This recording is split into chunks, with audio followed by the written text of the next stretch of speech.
Hello everybody, my name is Seismic and Spooky Month is upon us! Oh baby! It's time to get your costumes on and go to random strangers' houses and eat candy that might be poison but you won't know until you eat it and you probably faint over it.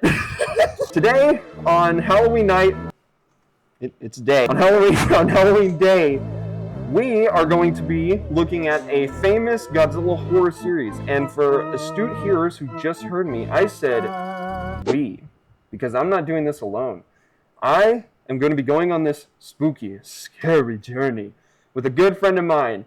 You might all know him, and you damn sure will love him. Ladies and gentlemen, put your hands together for Monster Zero! Hello, everybody. Hello. How is everybody doing? I am Monster Zero, visiting from Planet X, leader of Planet X, leader of the Legion. We are here. We are happy for you to join us today. Yes, so as you heard my friend, thank you for the lovely introduction. I appreciate you, Seismic. Thank you for allowing me here in your lovely planet to talk about this on this spooky day. Well, of course, man. Thank you for coming and joining me on this journey. So today, we're going to be looking at the analog horror series known as The Man in the Suit. So, Chris, could you tell me a little bit about your knowledge on this series?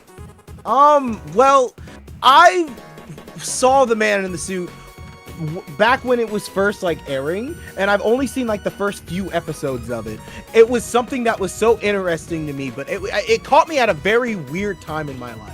Right before I started getting serious, wanting to become streaming and everything like that, and just finding myself, my career, and I was so enthralled with it, and then I just stopped watching it because everything else just caught up, and from what I understand, it is wonderful. Yes, from the first few episodes I've seen, it is absolutely wonderful.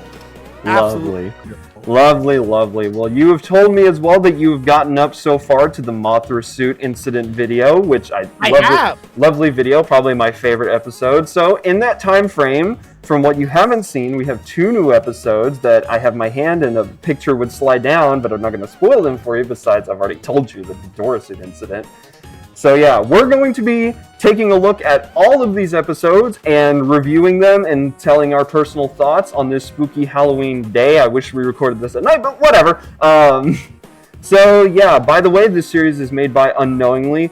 Great, awesome creator. He's everywhere, it seems, on every person who reacts to his series. He's always showing love and support, so great guy. Unknowingly, if you're watching this, first of all, thank you for watching. That is a serious honor to both of us. And yeah, just thank you for this series. And also for someone as young as him, it's crazy what he's able to accomplish. So yeah, grab your spooky drinks. I didn't really have anything festive for the occasion besides ghost energy drinks. So yeah, grab your snacks, grab your candy from random strangers, and I'd say, hold on, let's get into this. So, all right, here we go.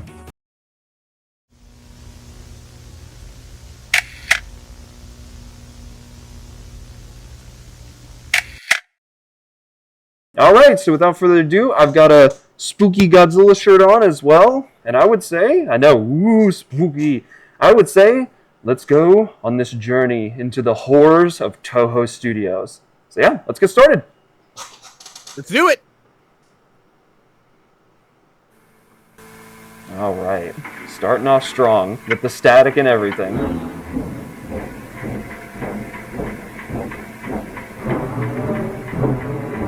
I love the distorted music. Dude, the distorted music with that photo right there. Holy shit, dude. It's the first Godzilla movie in general. Just the black and white ones. They've always had a creepy factor to them. You know what I mean? And I mean, with this image being edited down to be darker as well, it's just like unknowingly, you know how to start a video.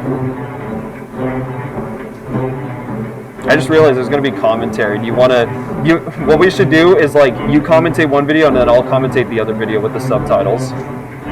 You got it. So I'll give you the honor of doing this one.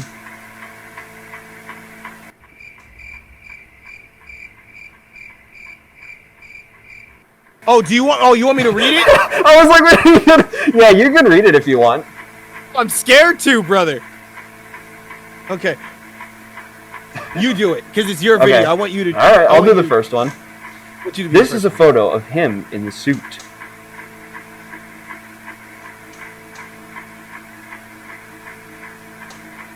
Here's another picture. Well, thank you. Thank you for the other picture. I really needed that.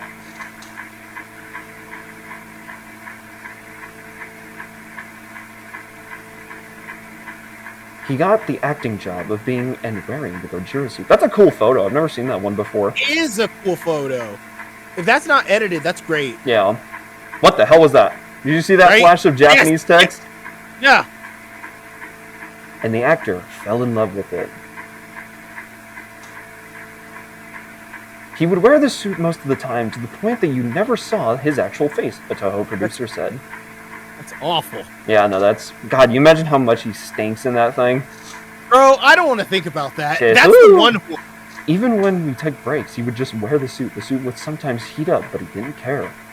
Actor on set. Which actor? We need to know. Which actor? Was it Don Fry? It was like he was addicted to the suit. Like if it's cold as night.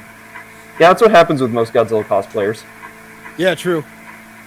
It had gotten to the point where he brings the suit home and you tell him not to. I just like to imagine it's just him driving stick shift with the Godzilla suit. Bro, imagine dragging that thing through the thing, the studio. He would say his name is Goji. The last time he was seen on set, he was acting in the suit until he just stopped. This is the photo that was taken. Ooh, that music kicking in too. Several minutes later, he would start to walk and stop yet again. His breathing was muffled, yet he was also breathing oddly. Yo, bro, me too. With this on, bro.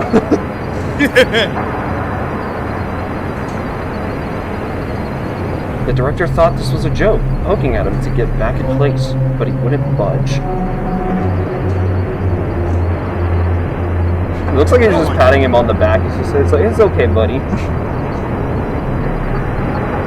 After 2 odd minutes of oddly breathing, he would tell the people to check on him and to make sure he takes off his suit. He just died of the smell in there. Bro, he farted. That's why. Yeah. He had to take This is the photo someone took for the person on the right side was inside. Yeah, one fart just took him out. Man opened the costume to see that he was growing into the suit. His flesh would slowly rip away as he tried to open the pocket where the actor would enter the suit. My God! The suit was now skin. God, that's gross. That is some nasty shit right there. Can't do it. That's awful. That's Freakzilla right there. That is Freakzilla. He getting freaky with it. That's what I want to know. What is it? Yeah, somehow his body deformed to the point he was filling the inside of the suit. Oh my God. Yeah, that's pretty grotesque. That's body horror without even showing. Oh yeah, that's like 80s body horror right there. This is the most iconic part. Did you imagine a movie about this? Yeah. Like an actual Japanese movie? That'd be great. This is like solidified itself in iconic Godzilla media now. It has. I hope Toho recognizes it one day. They better get Takuji Yamada to produce this. This is what they found. And here we go. A moment that has diamondized itself in Godzilla media. God. That's fucked, bro. And just the audio as well. Alright. So, that was the first episode. So we're starting off pretty strong here. We're getting a lot of foundation ground set up for this series. So, Chris, I'll let you give your opinions on it first. That was a wonderful first episode. It set the tone of the series already. It built up the mystery. I've always wondered what is this entity? What is this monster? What is this force calling him to become Goji, quote unquote? I'm very, very excited to see where the series leads and to see what comes next. Seismic, what about you, my man? So how I view it is, whenever I first watched this episode, all the way back in like November of last year, because we were, God, all the way back in November last year, we were still on like the hype for GXK and -1. But I remember watching this and I was like, this is unique. This is a very unique series, because with most Godzilla analog horrors, it always revolves around the monsters themselves, as if these were real monsters in our world. And I see that stuff, and obviously no offense to those people who make those series, but I'm just like, at this point I'm like, it's a little basic. I kind of want something new. And this series gives us something that's very new to the Godzilla fandom. A horror series about the actual suits themselves. And it's so interesting, especially because if you watch the other episodes, they give you pictures of how these actual actors who got morphed into the suits look. And pretty much after Godzilla, pretty much after Goji, they all look like they, as morbid as it sounds, they all look like they fluently transitioned from human to monster. With this one, it looks like his transformation is extremely incomplete, because you can still see a humanoid form in there, but the mass that is forming around his legs, it's very modular, it's like tetanus basically. It looks like it's barely holding on.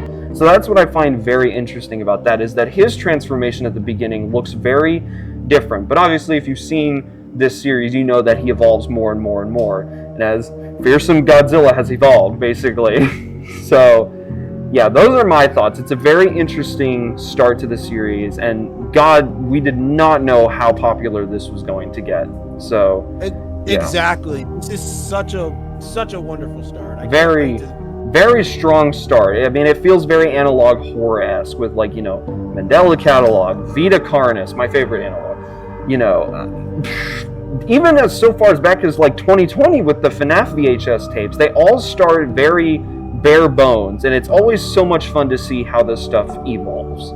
So yeah, that's like good first episode, I would say. Good strong starting episode.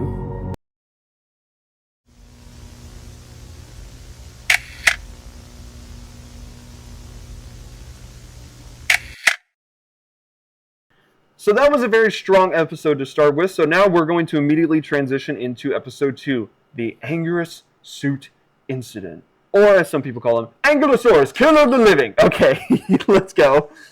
Or as I call him, Anguinus. Yes. Alright, let's get started. It's going to be fun.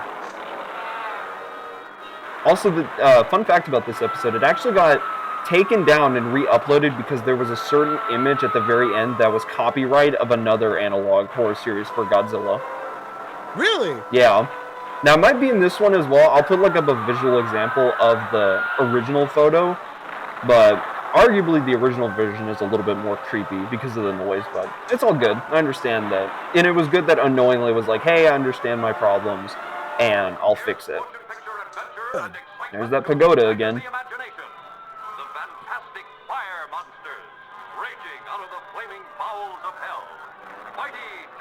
Mighty, it's not Gigantus, it's Godzilla, damn it! It's a classic Cinemassacre quote. It's so funny. I love Cinemassacre so much. Yeah. This is, oh my god. This movie always, again, it's always the black and white ones that has had such a creepy factor to them. They're just naturally creepy. It is really strange. The man in this in the Goji suit still came along for the next movie. If they stopped and told anyone about the suit man, Toho would have been sued and ridiculed for keeping such a disgusting creation. So they decided to keep him out of the public eye so they could bank off the success of Gojira. Woohoo! Classic multi-million-dollar company move. So they just kept him? Yeah, they just kept like a fucking animal in a zoo. Isn't that crazy? Is insane. I mean, honestly, I could see it happening. Yeah. Toho wanted to find the ultimate cause for all of this. So do I. Yeah. For money. The man in the suit has been examined by private doctors. The doctors weren't really sure about the cause, saying it might be a pill. It might be a pill. But they weren't certain. What they were certain about was the outcome. Whatever he took or had made his skin and flesh inflate to the inner suit, melting and fusing together. Somehow, the outside of the suit was now his skin. Toho doctors were just like, oh, it's just Advil. It's just a pill. Yeah. Don't worry about it. It's just Tylenol. He'll be fine. What would he take? Yeah. Man. There's no medication in the universe that could do that. It's cocaine. Yeah, it's crack. It's crack cocaine. It's that galaxy gas kicking in. His bones were rearranged inside to match the height of the suit. I'm just imagining how this would sound as well. Like when he's morphing in. Oh, it would just sound like flesh moving. Yeah. He can somehow feel the outer layer of the suit as if it were his own skin. Jesus. So he can feel, touch. Yeah. Insane.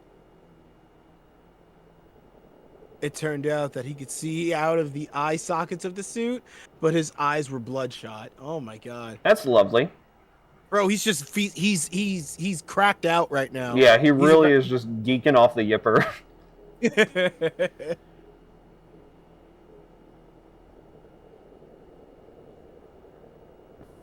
His eyes were bloodshot. My god, look at that photo. Good lord.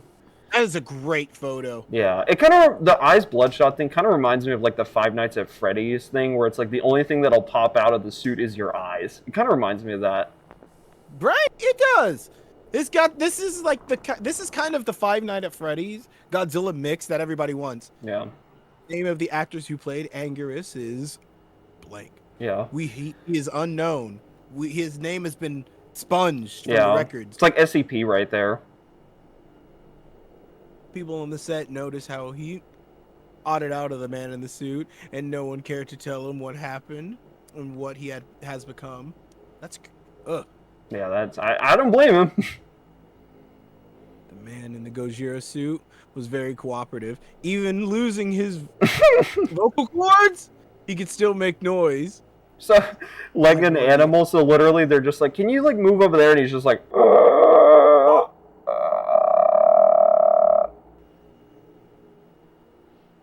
and then is that like, you? Yeah, I was just like, okay, thank you. Your paycheck will come at the end of the month.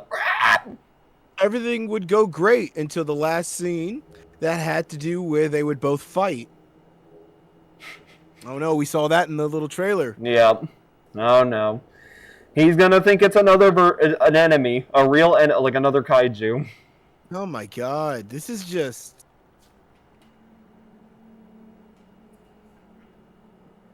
This is awful.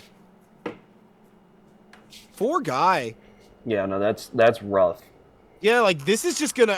oh my gosh. Yep, here we go. That seems pretty cool. They were good with scale even back then. Right? Well, the classic standoff. Watch this movie. Really, watch this movie in general and tell me this fight isn't creepy. Just the way it's fast forwarded, the way the puppets look, yeah, the way the people. It's really creepy on its own. It's uncanny how fast they move.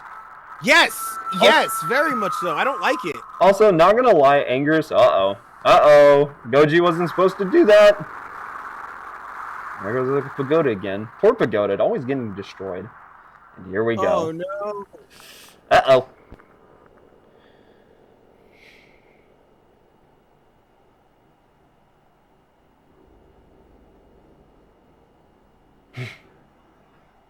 The man in the suit would chomp on the actor's head, making him bleed profusely. This was never part of the script. He just started acting like an animal. Yeah. They kept him like an animal, so he started acting like one. Yeah, he started getting too hyped about the fight. The actor would yell painfully for help as the teeth were chomped onto his head. Seconds later, the actor would stop moving. Jeez.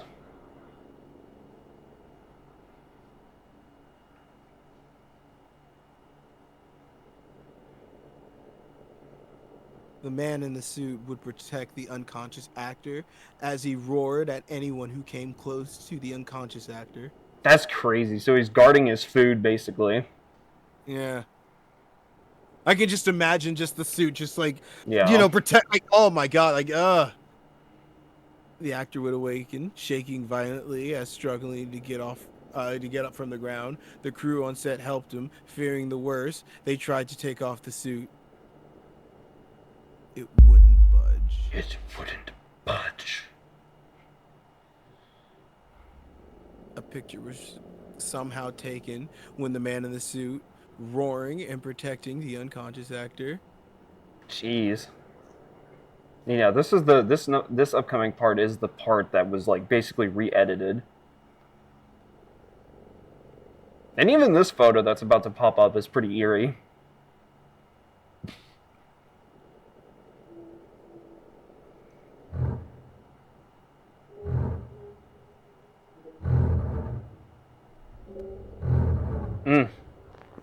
Just those eyes. I know. It's just the human eyes. It's too much. And then the noise in the background. It's like, ugh. Brother, ugh.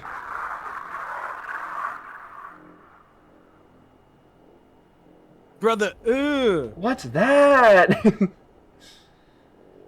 Yeah, that's crazy.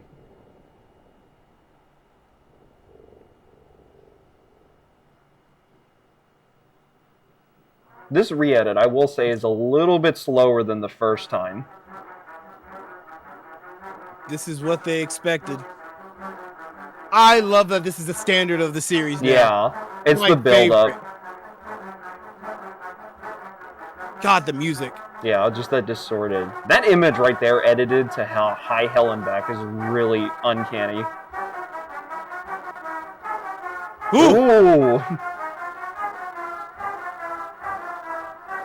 This is what they found.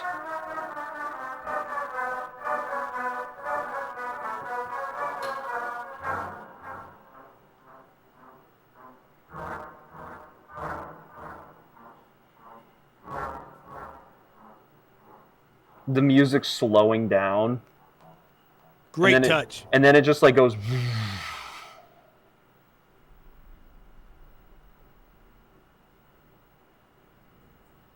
And it's like, look at that. Look how much smoother he transitioned into it.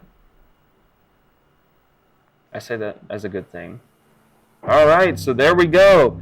That is episode 3, the Anguina suit incident. So let's give our thoughts. I'll let you give your thoughts first because I'm gonna pull up something on YouTube while you do that. Of course, man. The actor wanted none of this to happen. He didn't want any of this, my man. He didn't need any of this, and then he was brought into it. And I wonder if it's some like kind of infection. Yeah. Like this stuff. It's incredible, and it makes you just wonder more, and it just makes you look at these movies in a different light. Not saying this really happened, but just man, it's just so good. It's really, really good. And it's the build up, the music. I love it. I love it so much. Yeah, no, it is like wonderfully executed. I think this is a good episode. Like I said before, this one was taken down temporarily because of a slight little issue with the copyright, but thankfully, unknowingly, he fixed the whole issue. I personally, in my personal bias, I get why he took it down and changed it, but I did like how the first version looked with that one scene with the picture showing his head and the noise in the background, because it was just more, it was more grungy and it was more grotesque, because it was more like a dry, aching, like, it was like a death rattle, basically, and the noise in the back. Ugh. So, also, one thing that I forgot to do with the first episode is translate those little texts in between. So, here we go. Right here, let me see if I can pull up, there we go. So this frame right here, if the good God, it's just white. There we go. This frame right here translates to wake up. You have a purpose. Stop trying to stop the inevitable. Which that's pretty crazy. Yeah. So then at the very end, whenever that little Japanese text appears with the anger suit, all it says is just help me. That's all it says. And that's guttural. And then the description on this episode, and I'll go back to the first episode here in a second to translate that real quick. It says, in all that Japanese text, it says, "Help me, someone help me. It hurts. It hurts so much, it hurts. I can't get out. Please help me, oh God." And then Goji says, "There is no God, just me. Don't worry, I will make you whole again. You lost your family. That's why I take revenge. Kill those who've wronged us." And then Anger's suit actor says, "Who are you?" And then Goji says in one final one, "It's Goji. Only Goji." So that's pretty rough. So let me go back to the first episode as well, and we'll translate that. Oh my God, I can't imagine the pain. Yeah. So the description in English says, for the first episode, Godzilla may be a monster, but it seems different to me. He is rather a god, controller of our work, or control our world according to each other. And I will be the meat of the beast.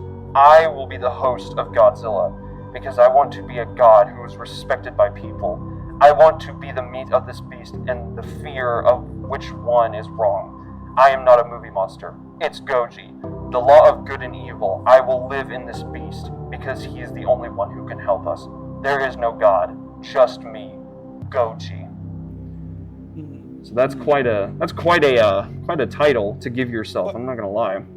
Exactly, it's quite a declaration. I mean, if he's transforming people, he's got something going for him. Yeah, he definitely has some form of latent powers. But I do like this episode a lot. I think utilizing these black and white movies before Godzilla, King Kong versus Godzilla in 1962, it adds so much horror, and I love it. And I think unknowingly utilized it perfectly, because after this we have Godzilla Encounter 1962, which now these movies are in color, but I still feel like he integrates that horror aspect in perfectly. But we'll save that for in a minute.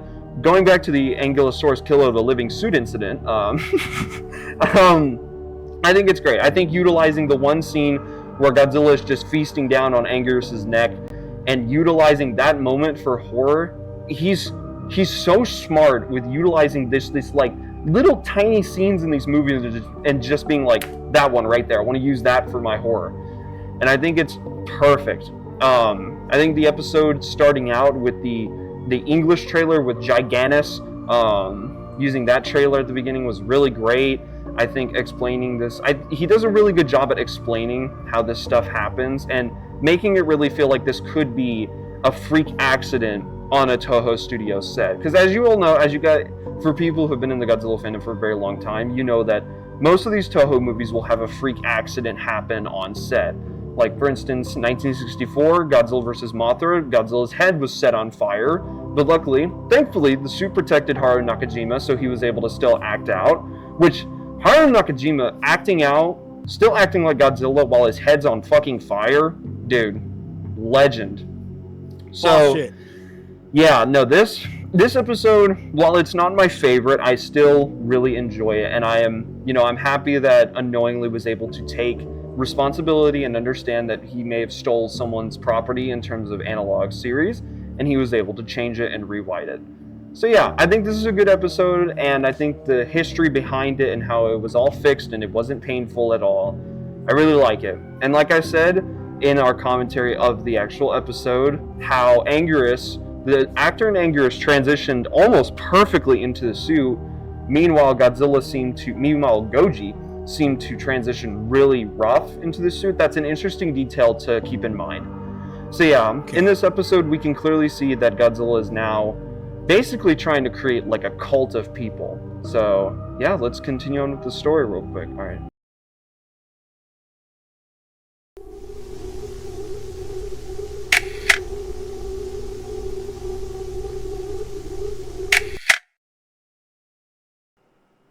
Just kind of waiting while Chris is in the bathroom right now.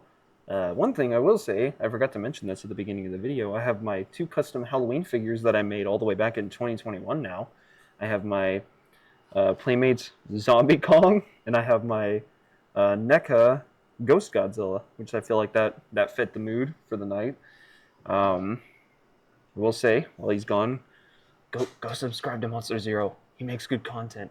Also, whenever we're on Oh My Godzilla streams for the roundtable, Go check it out. Oh, he's coming back. So, without further ado, we are now transitioning to color in our Godzilla movies, as we're now going to go over Godzilla Encounter 1962, and we're going to be introduced to our main character of the story. So, yeah, let's get started with the monkey versus the lizard. Let's do it. Yeah, there we go. Okay. Stupid audio settings. No, you're good. There we go. Got a little bit of technical difficulties, but it's fine. Edit around that. Oh my god. You know, that King Kong suit was a nightmare anyway, so just making that scary is just kind of crazy. Yeah. King Kong! Look at that. God, man. Blazing a trail of terror to his Japanese homeland. To his Japanese homeland. I have to emphasize every word I say. All right, here we go. Time for me to read. See Godzilla this. See Godzilla do what? I didn't get to see it. King Kong. I didn't see him on there. Even just these heavily edited like clips are just scary. It's just eerie. It really is. I love it, man. I love it. I love the vibe he's giving off so far. It's so good. All right, am I gonna start reading? Oh, you could hear like his roar in the background there for a second. Who would have thought our boys would have been teaming up in the future? I know. We only got this movie, and then it's kind of crazy to think that they didn't meet up again until fucking... Dude, Showa-style King Kong and Godzilla versus Mecha Godzilla would go so hard. That's what I'm saying, man.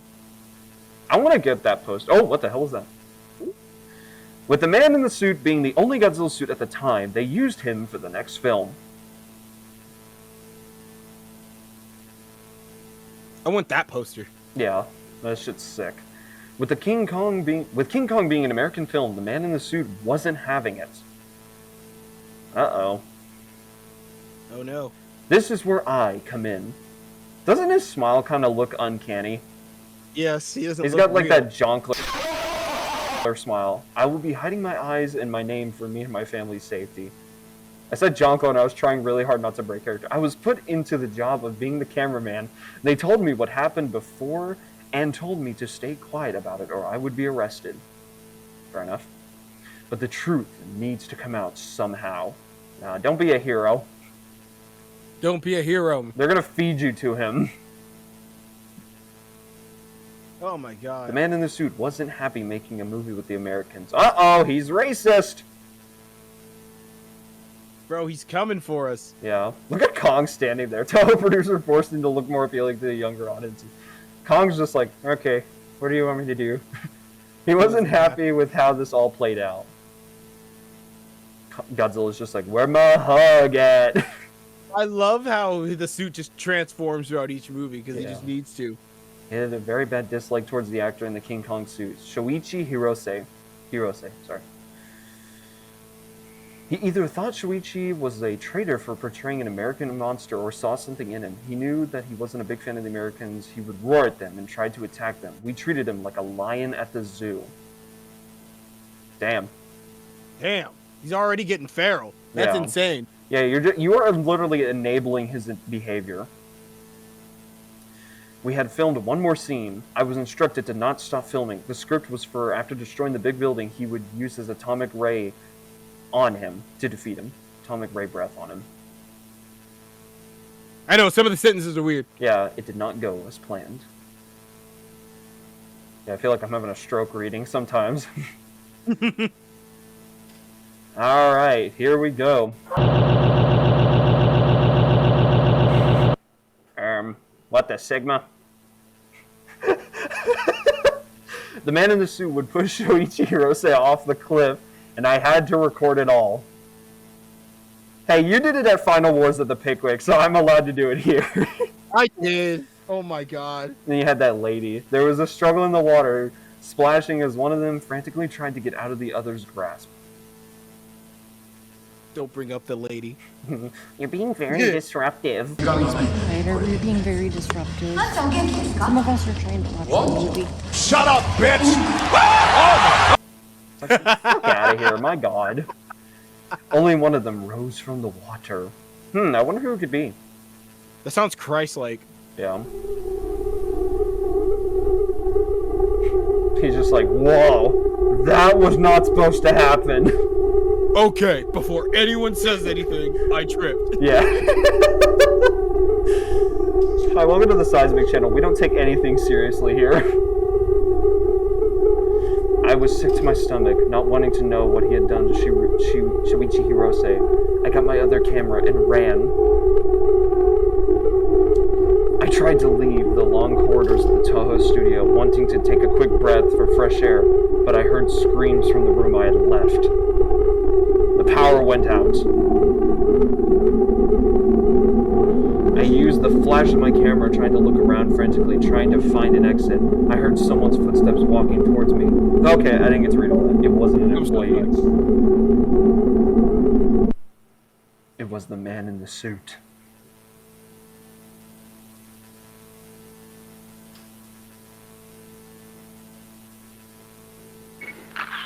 God, that photo is horrifying. It is. And that noise in the background, dude. I would shit my pants right there, I'm not even gonna lie. I would simply pass away. Yeah, I'd just fall to the floor like a Gmod character. Okay, so there we go. That's episode 3, Godzilla Encounter. So I'll go ahead and let you get your thoughts in while I pull up the translations.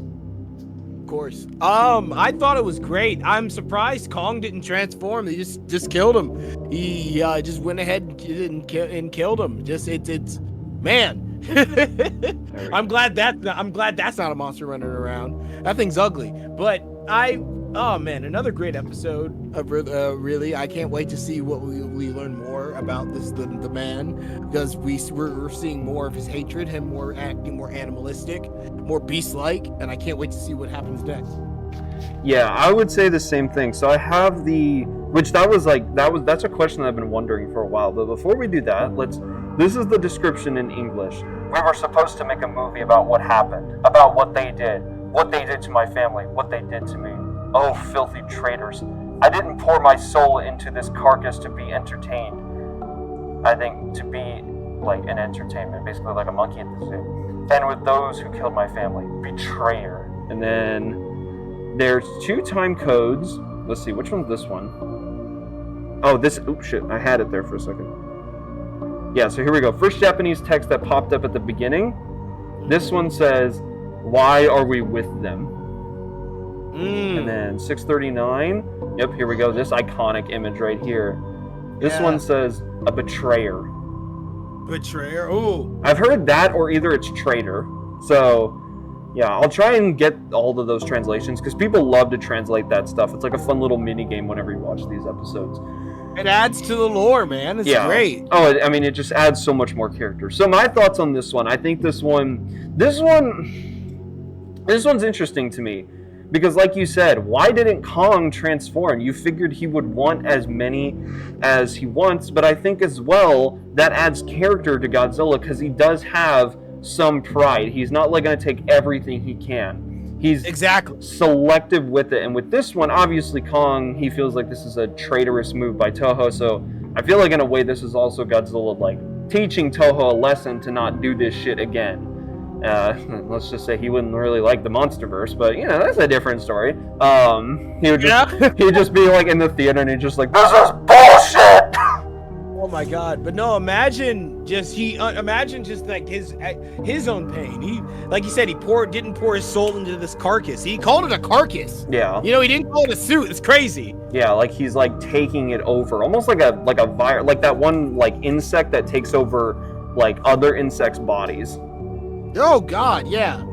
So, yeah, I think this is where I'm gonna like pull out a criticism. I do kind of wish we got a little bit more detail as to what he did to the Kong actor, because obviously he drowned him and he killed him, but it's like I would have liked it if it was maybe just a little bit more gruesome, like maybe like how apes will tear the faces off of animals. Maybe he did that as well, like maybe he tore off Kong's head, but I still think it's fine. I just definitely think Godzilla here, Goji was a little bit petty. He didn't even want to give him like a cool death or anything. He was just like, just drown, bitch. He just drowned him. He either drowned him or ripped him in half, or just like tore him apart where you couldn't. Yeah. It's like, oh my god, you couldn't form. Like that's. Yeah, it's crazy that he did that. And ironically, I think he was definitely the most merciful towards Kong out of any of these other monsters, and I find that very funny and strangely petty. So yeah, I think overall, good episode. We get more expansive lore into the story. You know, we have our new main character whose name we don't know about, and he's going to try and stop this whole thing. And yeah, I think this was definitely another solid entry into this series. And it definitely, at this point, I think we all realize that he's doing like an episodic series, and it's going to transition to every movie in the continuity of the Showa era. But that did change a little bit later down the line, but we'll get to that. So yeah, I would say let's start with the next episode.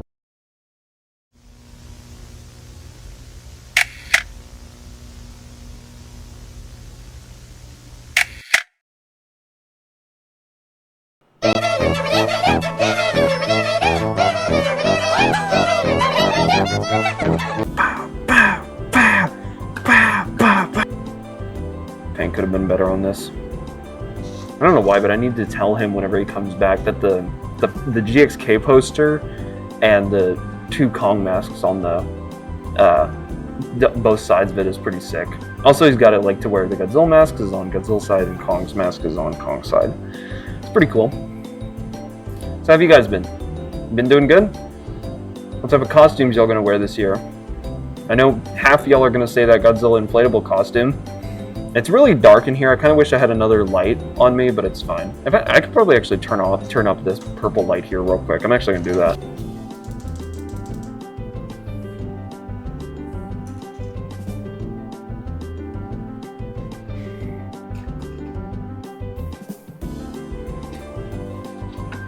There we go. Adjusted the light a little bit so we could see more definition.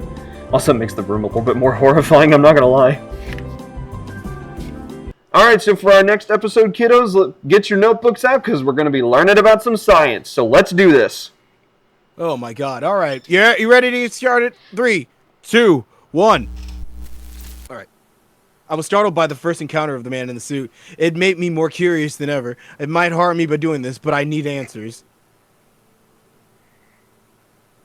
So I've gone to one of my friends who was smart with this stuff.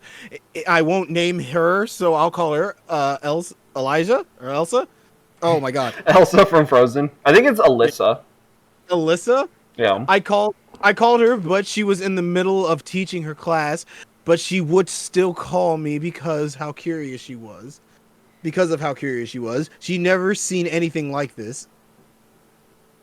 Yeah, I don't think anybody did at this time. I know.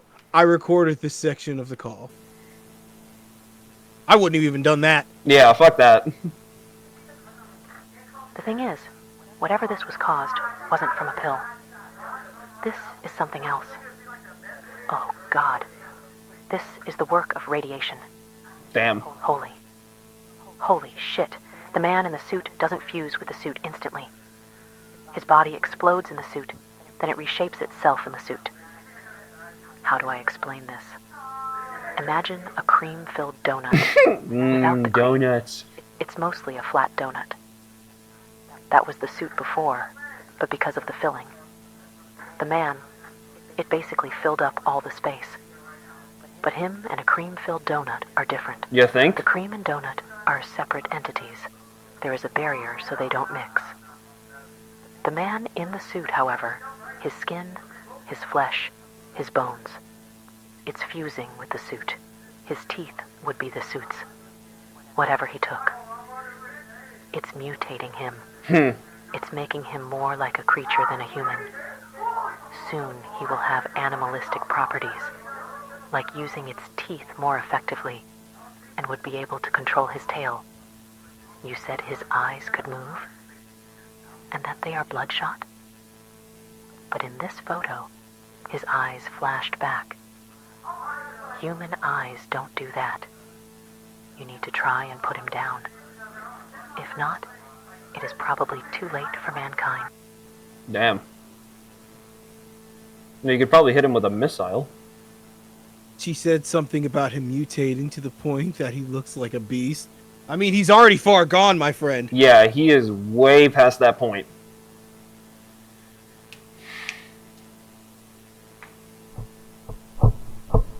I questioned what he would look like if he was fully mutated. She corrected me. There is no stopping point for the mutation. She told me to go to an artist and give me a description that I sadly forgot now.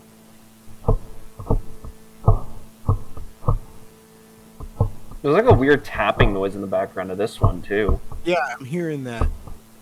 That just adds more. He's really good with sound design. Because I'm looking behind me. It sounds behind me. Yeah, that's what I did. Oh, sorry. Yeah, you go ahead. I told them to make the art, and they complied. My Japanese would be a bit rusty because I thought I asked for a drawing, but I got 3. Here are the drawings. Thanks, Matt Frank. Ah!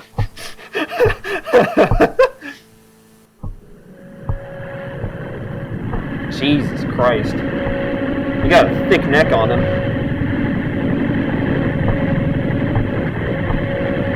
Oh, no. Oh, God. Jesus, fuck. Oh, jeez.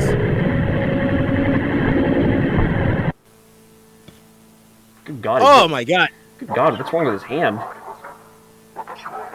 Oh, yeah, and then the speaking in the background.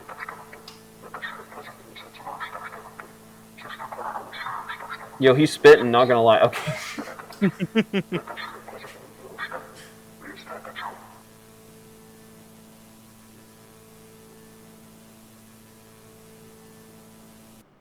There we go. I think that one was Depiction of Growth. So, Chris, I'll let you let you get the microphone and let me know your thoughts. Again, great series. I love this. My criticism. I feel like the cream-filled donut analogy was a little funny. There's no way in history that I could ever take that serious. If I was ever in a moment where somebody was seriously explaining that to me, I would just laugh. I would have to.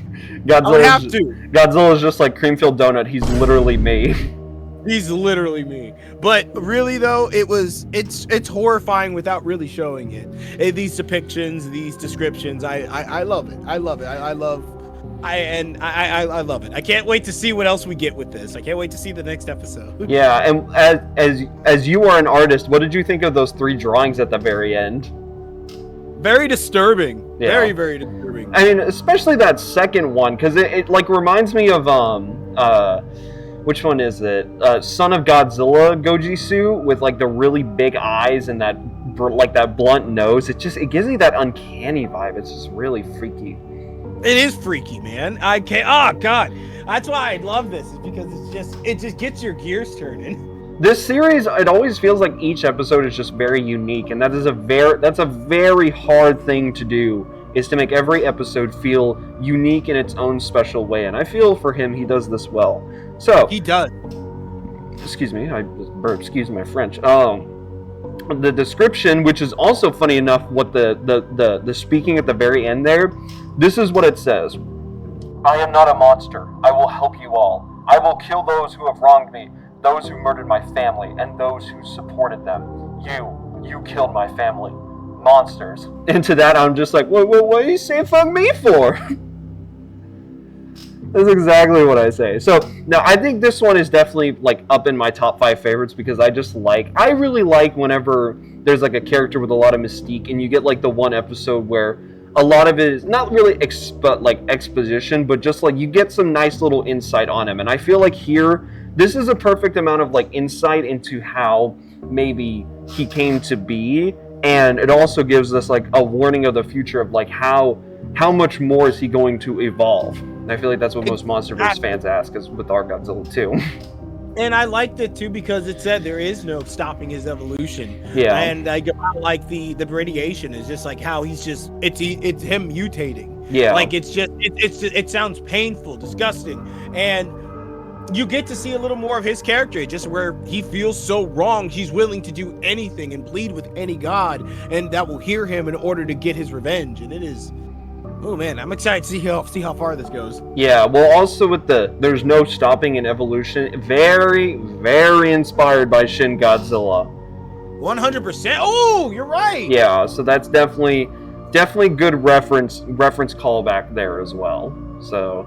Yeah, I think this is definitely in my top 5 favorite episodes just because of the more knowledge we know that we might know about this new problem that's occurring and how far it could be taken. So yeah, good episode.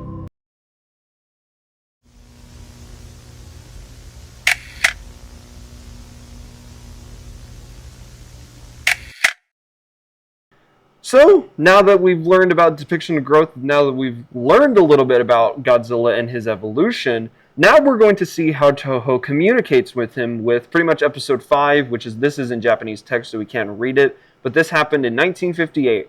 So without further ado, let's get into it. Let's do it! And I'll read this one. I snuck around the Toho building a day after the encounter with the man in the suit. I found a tape labeled, I can't read that. I realized this was some years after the Anguirus incident. Anguirus! Let me just show it. Alright, and here we go. Let me show it. Come on, snap, snap. Alright. Let's get to the chase. Oh boy. Good God, what the hell? Oh, that's Godzilla. That's a 1954 image. Isn't that the figure of 1954? I have the translation for this on my phone. I'll read it once we're done.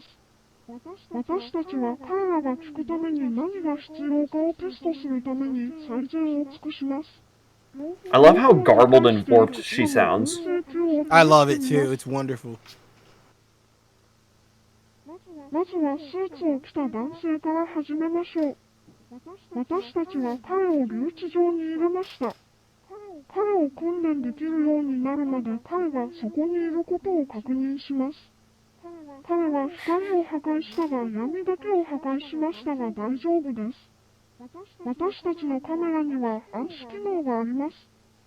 Great. I really understood that well. Thanks for that. We appreciate it. Alright. Classic VHS output.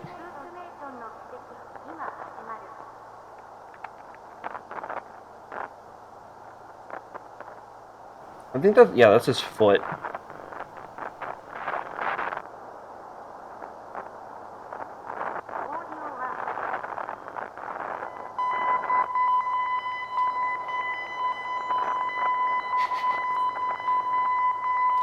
Okay, he jamming.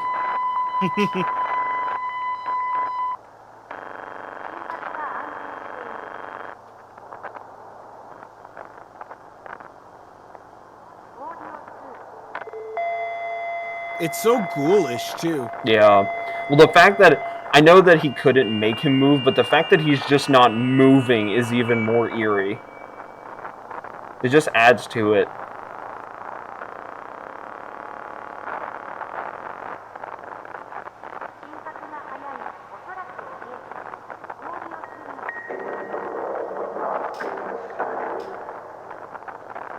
Wow. It's interesting that the Oppenheimer speech is in the background.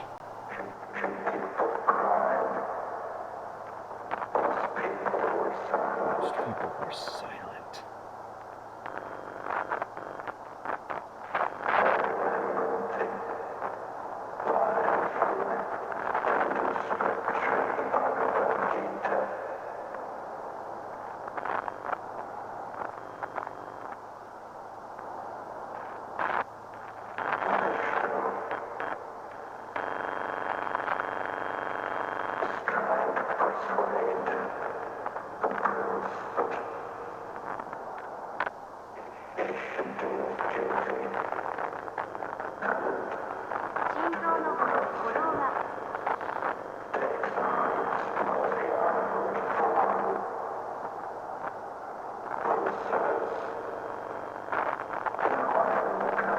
I have become death. Wow. That's really eerie. And then you get this. The howling.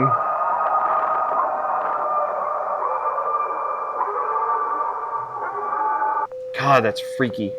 Yeah, it's freaky. Someone sample this. I know. I'm waiting for the beat to come out. Yeah.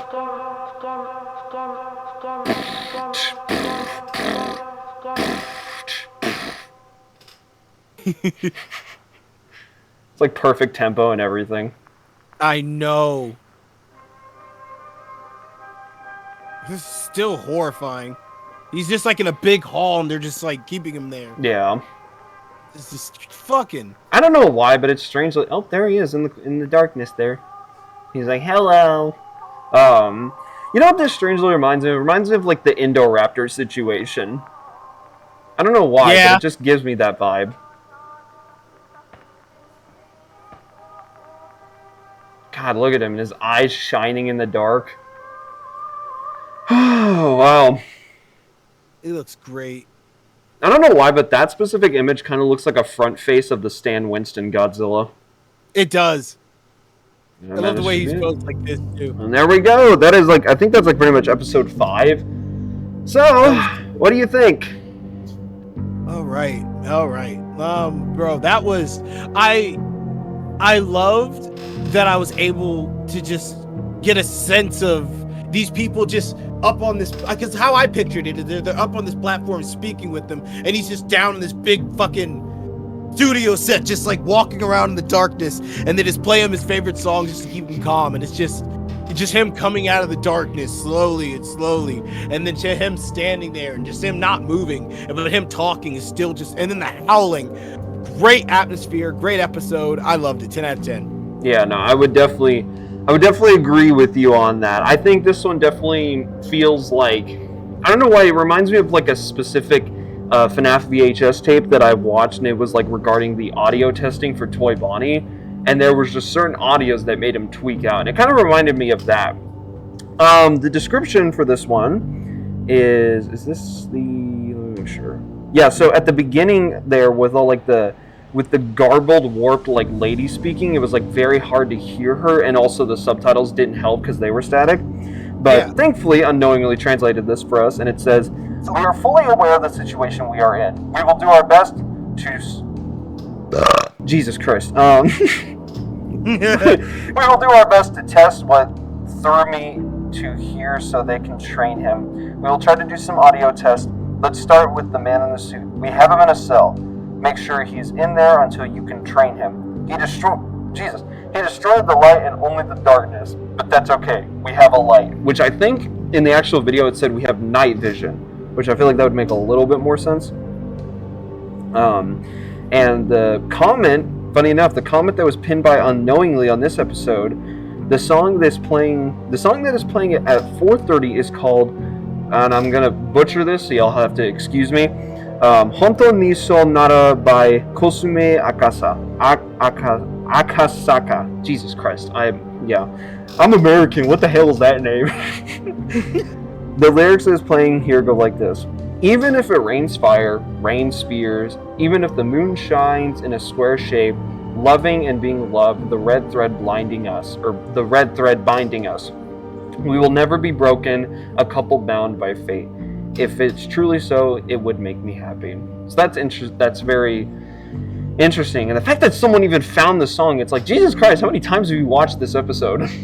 I know that. This is great. Kudos to them, seriously. Yeah, exactly. But setting aside the trivia, I definitely think this one is interesting because, like I said, it almost reminds me a little bit of like an Indoraptor situation.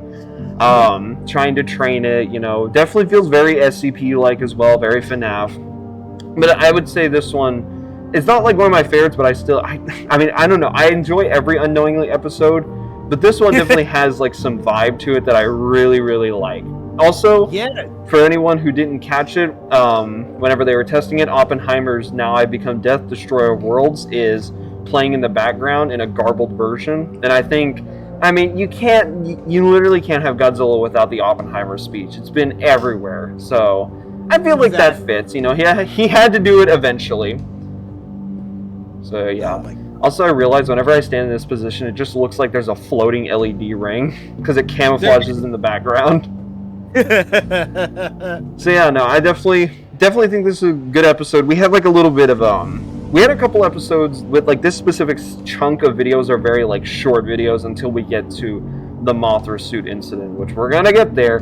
It's gonna happen and it's gonna be good. So yeah, but for now, this specific episode, I really like this one. This one's a good one.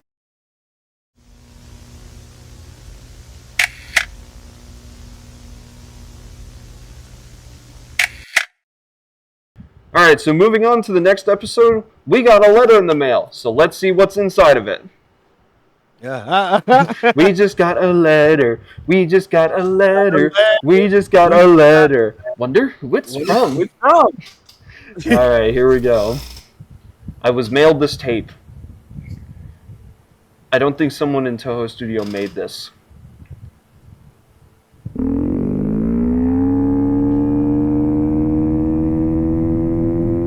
You don't understand. You killed my family. You Americans cheered when we lost. We lost our homes. We lost our families. You nuked us. The nuke took my wife. The nuke took my kids. Hiroshima was our home. I left for a business trip. You took everything from me. So I decided to return peace by getting rid of the people who wronged us.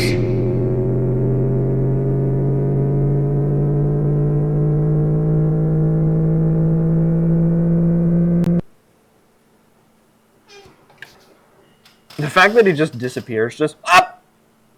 I know, it's so, oh man. It's funny and horrifying. Yeah. God, what an image. He looks all mushy. He does look mushy.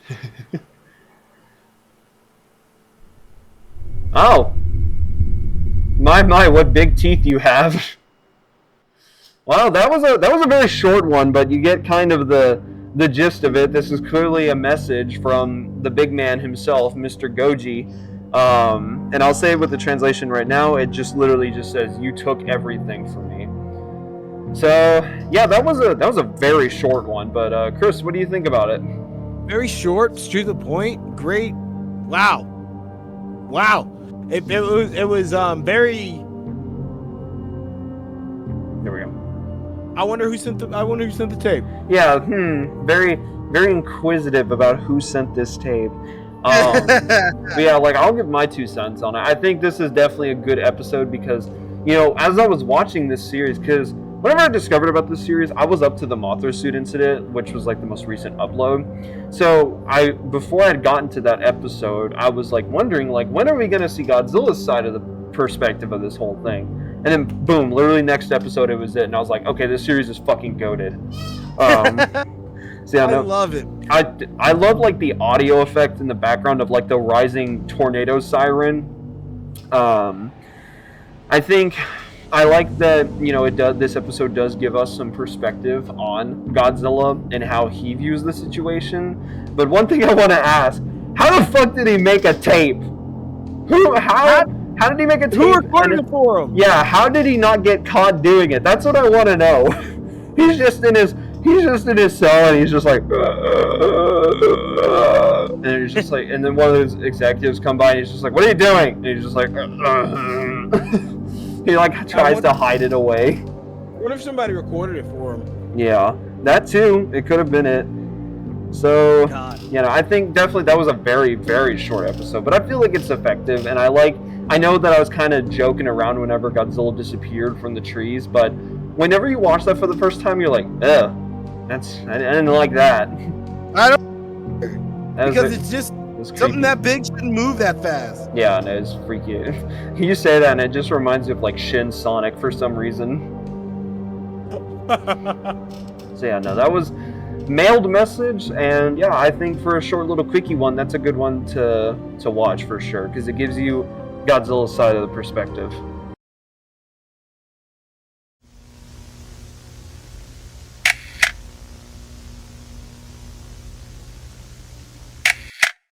Alright, so now we're moving on to the next episode, Dorsal Extraction from 1962. So we're gonna try and get the man out of the suit. I recently got 2 sets of mail. They were shabby, but they came from Toho. Ooh. Ooh. They did professional. This video is sponsored by Toho. They look sloppy. Ugh. Ugh. One was how nobody at Toho mailed me the weird package, even though the mailing address was from there. Second was that I was fired, and they must have thought I was telling people this. They were correct. You got fired? Thankfully, I had befriended someone to be a spy to get me photos and tapes of what was happening.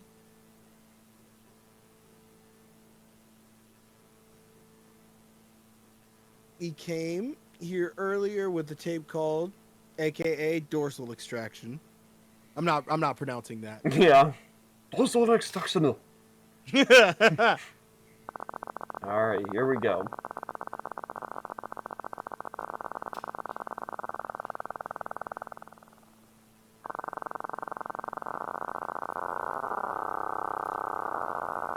We will try to get him out of the suit. We are unsure if this is going to work.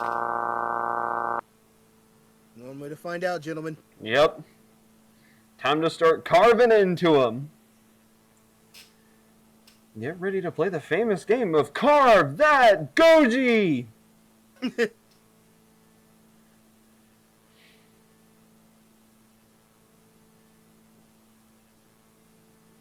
How do they make him stand so perfectly still? That's what I want to know. That's what I'm saying. Or did they sedate him? Yeah.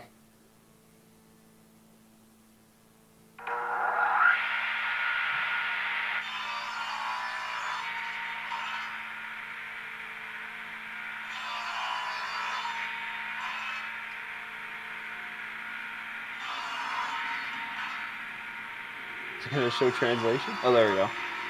He was very cooperative. Really? Here at Home Depot, you can get your tools to cut open a Godzilla. He thought it would hurt him, but it didn't. That's, well, I mean, I guess his dorsal plates are made out of armor, so.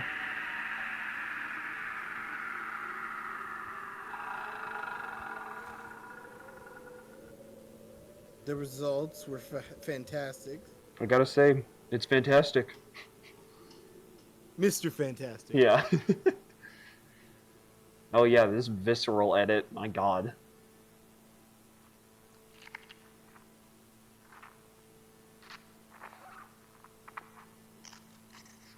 The noises, yuck! I know. Ugh. Gross.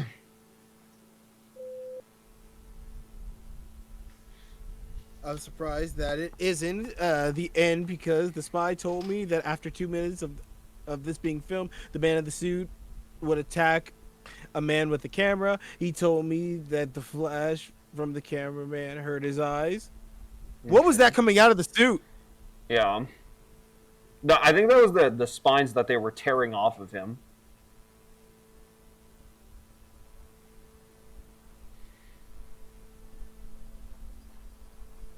The person took photos while they ran. Why? Right. Got a snap for the Insta flick. He sends on Snapchat just streaks, and it's just Godzilla about to tear him apart. Godzilla toes, let's go.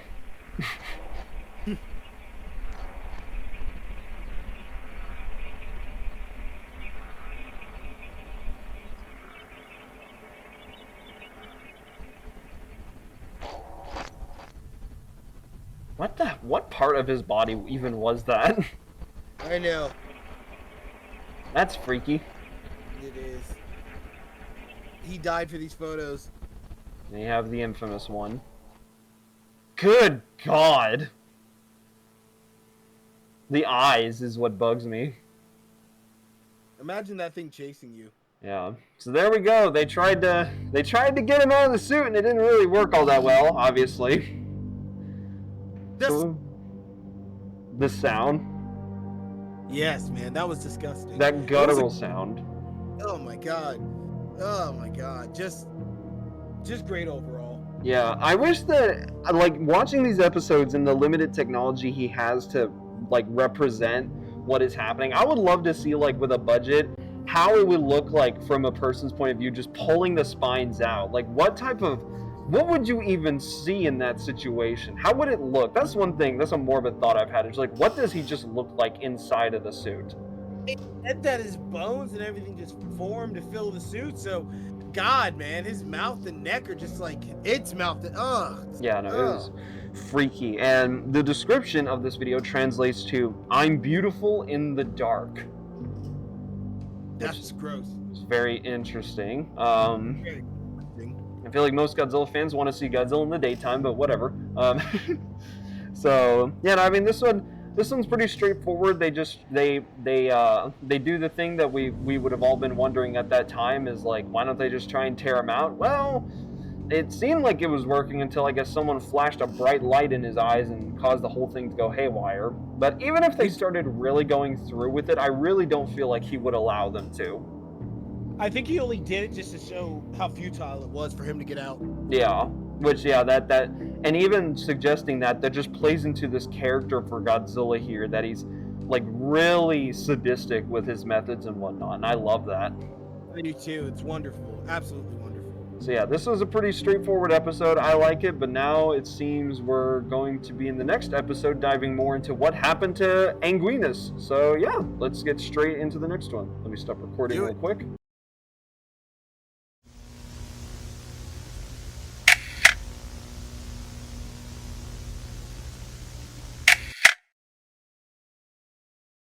So now that we know that they tried to get Godzilla out of his suit, and obviously it didn't work, we need to transition over to what happened to Anguirus. So now, we're going to get into that episode.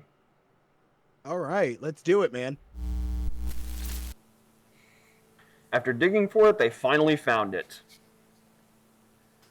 He finally got the tape I wanted. I want to know what happened to the man in the Anguirus suit. Fair enough, I feel like we all do.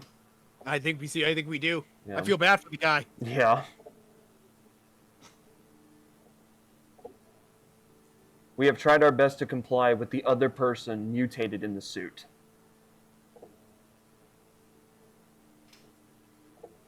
But his persistence hurts our finances.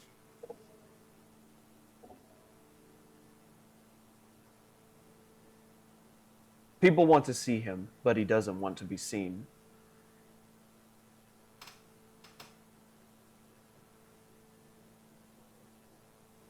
I was confused at first. This was all?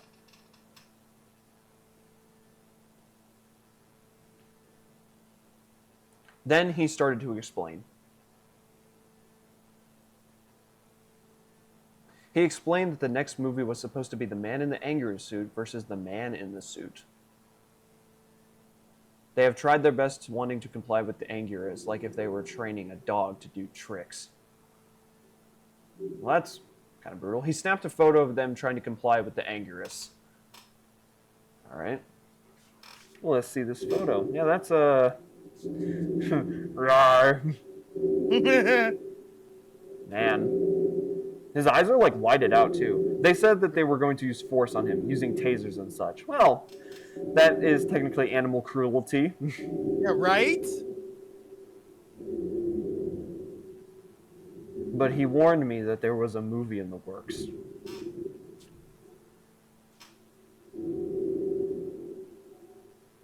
Something about Godzilla battling a...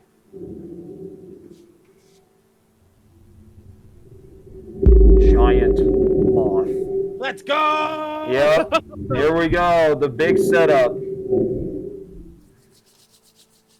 Oh my god. And there it is, Mosura. Love that little Yeah. like, God, that's so good. Because it reminds me of like the Cicada 3301 like analog horror series. Just with that one photo, it's just, God, it's so good. So yeah, what do you think about that one? I'm very, very excited. Very, very excited to see what comes next. And honestly, I thought this was just unsettling, man. Very, very unsettling. Just seeing what happened with Anguirus and just hearing about his pain and just just terrible.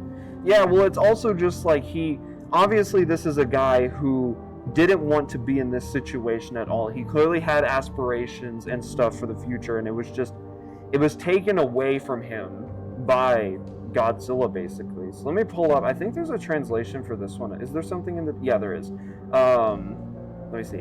Here we go. The translation for this description is, why can't they listen? I just want to be human again. And I mean, that just even solidifies it more. And also, just the fact that Toho's just basically, they're just like, all right, we're going to try and communicate with them. It's like, talk, mosquito. Exactly. And he just looks so, like, oh my god, just that photo was terrifying. Yeah, that one Anguirus photo, it's just like, and the fact that his eyes are whited out too, it's just, God, it's so eerie. It's so fucking foul, creepy. Yeah, and then setting it up for the Mothra movie at the end. Ooh, so good. So I was so ready to just get into the next episode after that. So, I am too. Let's get into it. Yeah, but before that, I think we have one more episode before we get to the Mothra suit incident. So let's get into that.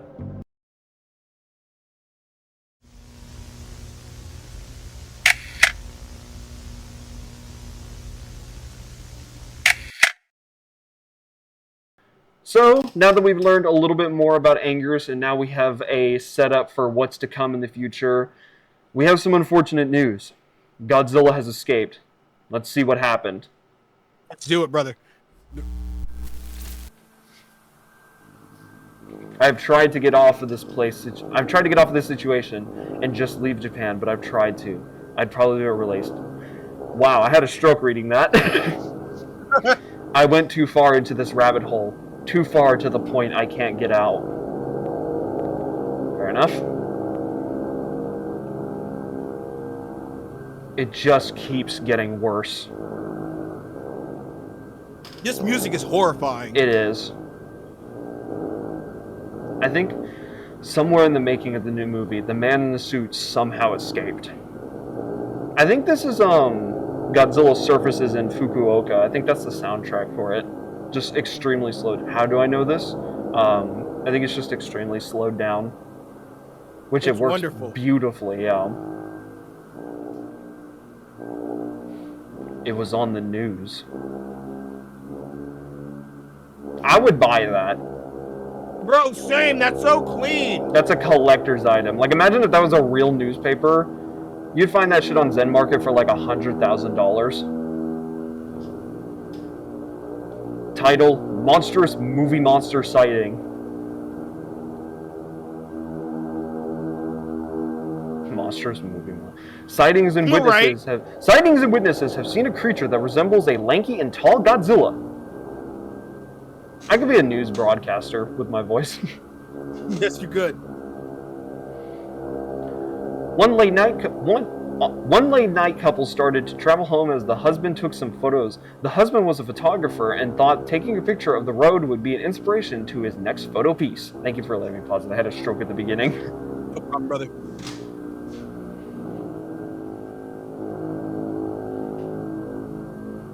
I can't imagine driving down the street and just seeing like a tall and lanky Godzilla. You know what I mean? Yeah, at night. Yeah, you're just like, what the fuck? One of the photos captured this. Bro, this photo's so good. This is so good. It is so haunting. This is so good. Look at that! Yeah, that is base. That is baller as fuck. That's horrifying. He looks huge too. He does. Like, I would buy that. He looks enormous. Oh yeah, imagine if you could buy that photo, dude. Buy that, parent. Around later that night, a boy would see a silhouette of this mysterious beast. Thinking it was Godzilla, he stormed outside with a camera, trying to take a photo of it. That's really unsafe. Very unsafe.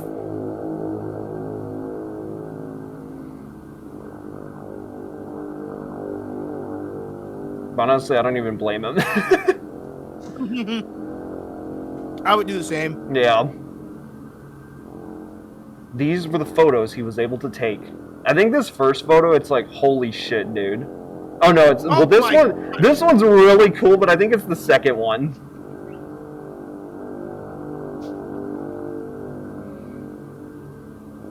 Like, that is just behind, or in front of the street lamp is just horrifying. This is the photo where I'm like, dude. That's so good. Imagine seeing that outside. I feel like that would just freak out anybody. It's like, what the fuck? We have tried to interview the kid, asking him what he had seen and to draw a picture of this creature.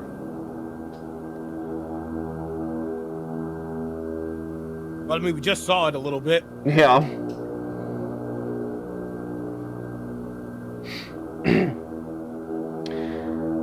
I've seen the film with my dad. I know what Godzilla would look like, said the kid.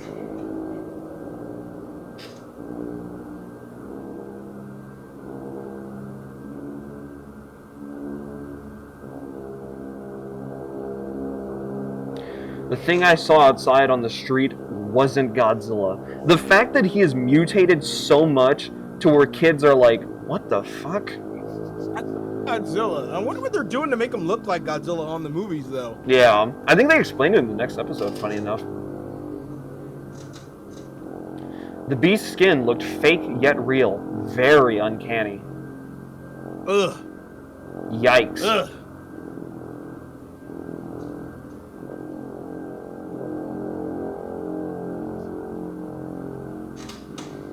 I don't think it was a creature. It might be some man in a suit. Oh, he said the thing! He said the thing!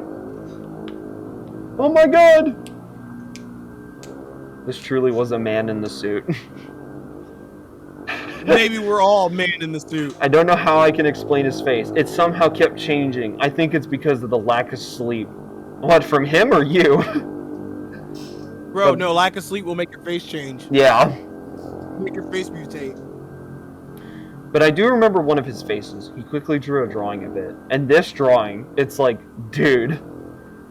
Dude. Dude. The eyes! Oh my god, that is horrifying.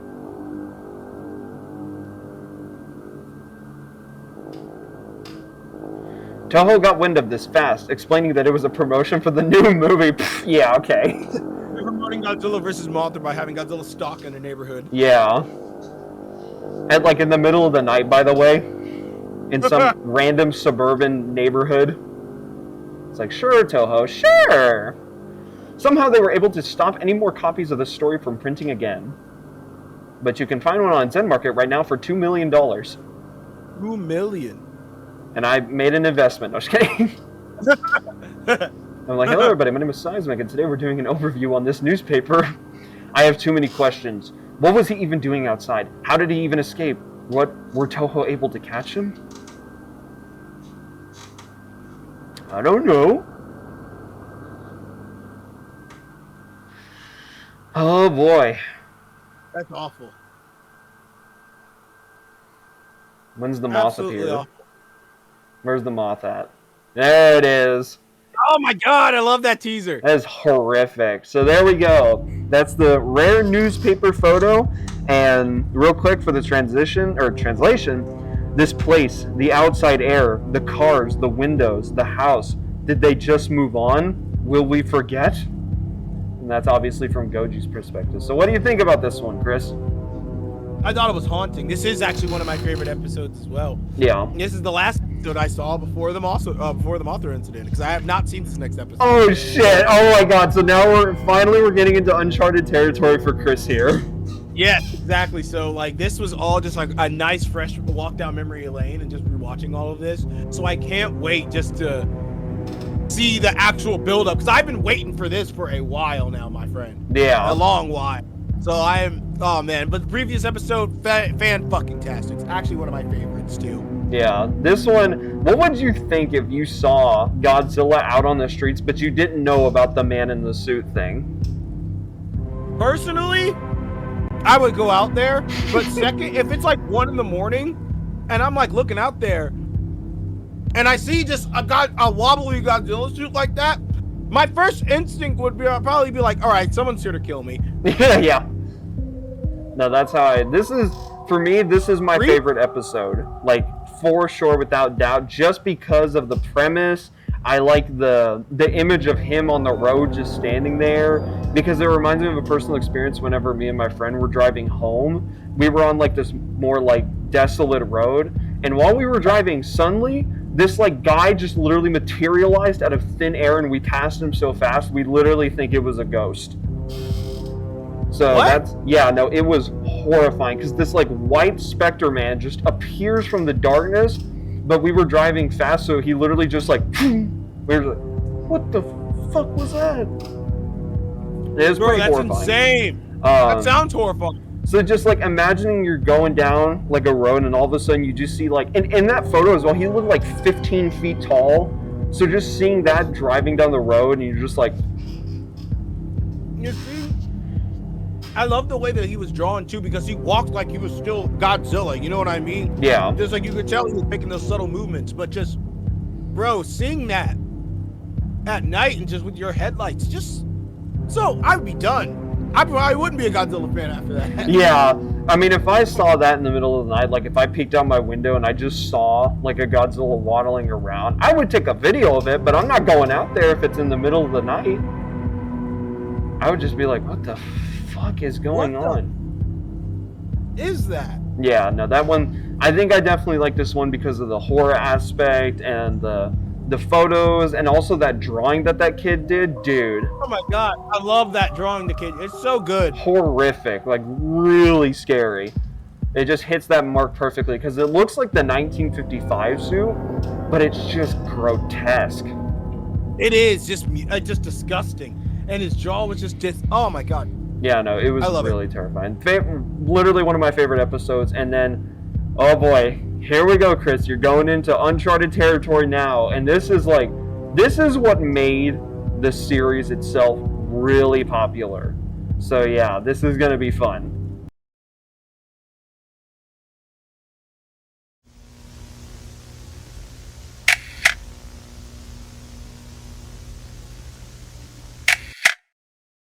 Alright, so now that we're getting into this episode, at this point, Chris has not seen these episodes at all, so this is new reactions and whatnot for him.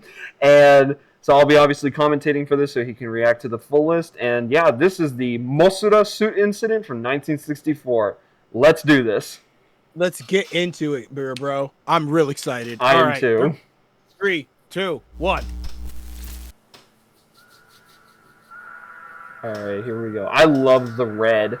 I love like the red contrasted footage here. It's so good.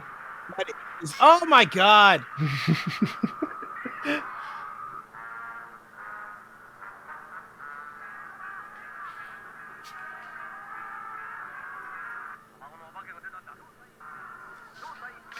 mean, it's already just such a great start to the episode.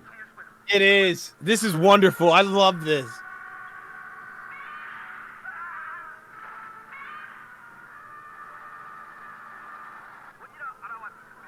Oh my god. This looks so... Oh my god. Yeah, no, I'm so fucking excited.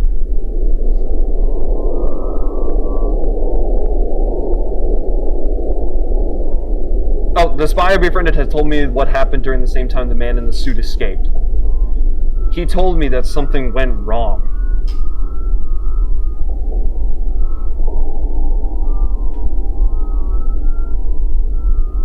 He said this has happened because of what conditions the man in the suit was in. What? Is he evolve again?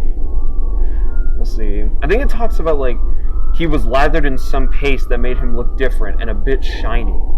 So they just oiled him up. Diddy got to him. Yeah. Oh no. He had to wear a glossy type of contact so they could hide his bloodshot eyes. His eyes must have filled the suit. Yeah. He was forced to withstand high wind.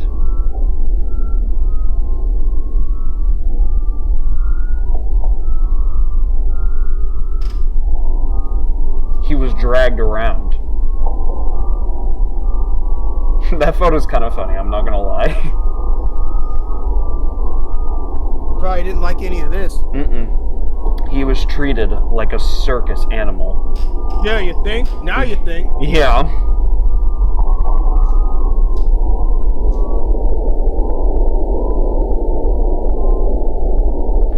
During production, instead of the man in the suit fighting another man in a monster suit, it was replaced by a puppet. Smart move. Yeah, right? Yeah, actually.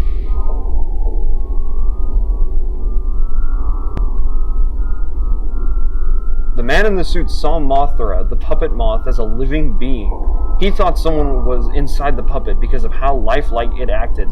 Lifelike. Bro, Mariah was like crazy for that. Yeah.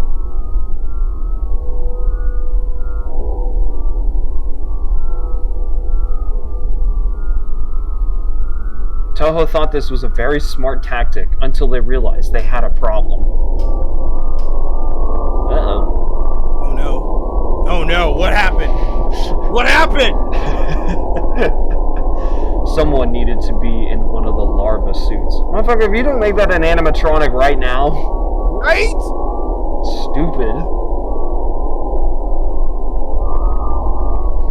One female actor thought it was a good idea because of how much security they had, so agreed to be in one of the shots, being inside the larva suits. Uh-oh. Oh no. It was originally her first day on the job and invited her parents to see her act. Her parents didn't care about what character she was in the movie. They were happy that she was even included in a production. No! Yeah, I know, right? Stupid!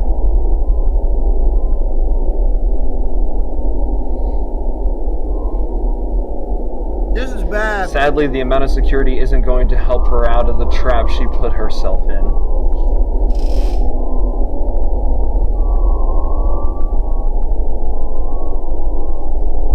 It's done. In one of the scenes they were filming, the man in the suit snapped. He went Super Saiyan.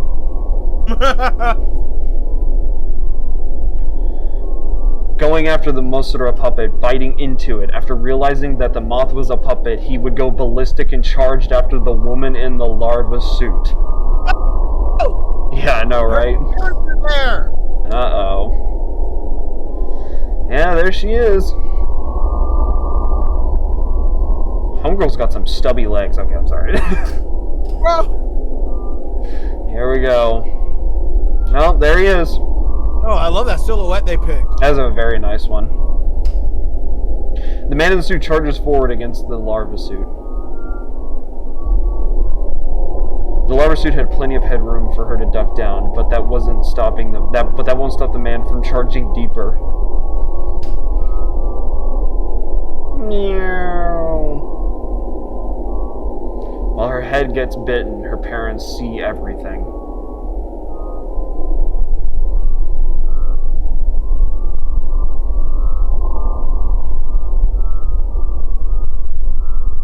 They tried to intervene.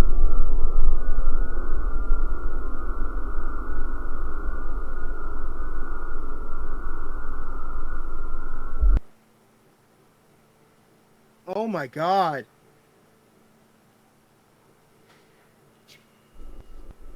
They were both mauled to death by the man in the suit. He just went on a fucking rampage. Yeah, no, he was angry. After mauling them, the man in the suit would immediately try and protect the larva suit, but the production crew were ready this time. Well, that's good. Doing the same thing he did with the angry suit. Yep.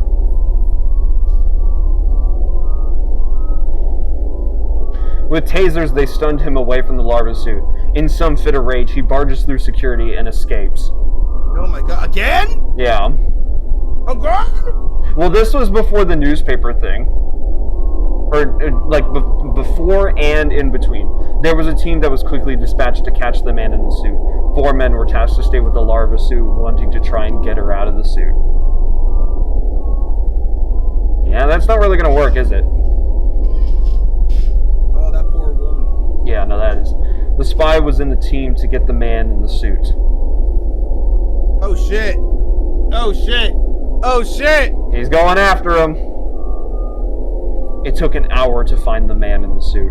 An hour? What could he have done in an hour? Yeah.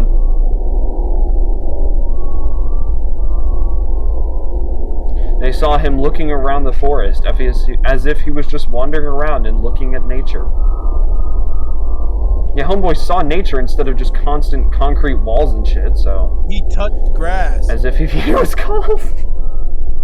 He touched grass, let's go. He touched grass. The calmness broke as it saw the people trying to capture it. Well, yeah, no duh. It's really just like an animal now. Yeah. The man in the suit was surrounded. Excuse me. Then it would start to shake violently. Uh-oh. He twitched as a sudden sound, as if he was vibrating.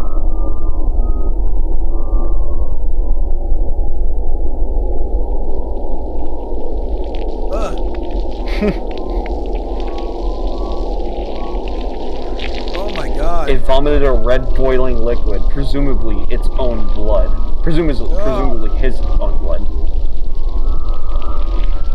So he's got an atomic ray now.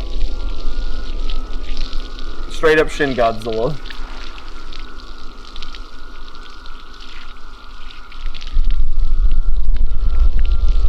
Oh, that's disgusting. Yeah, that's really nasty. It's just the noise. Yeah.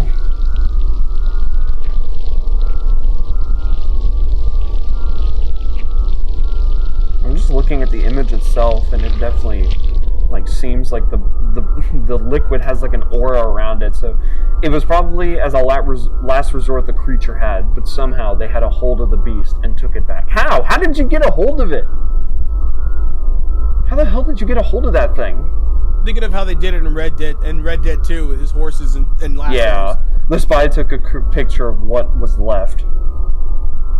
Jesus Christ. Homeboy decimated the environment. Oh, you know it's probably radioactive as hell, too. Oh, just mutate. Oh, dude.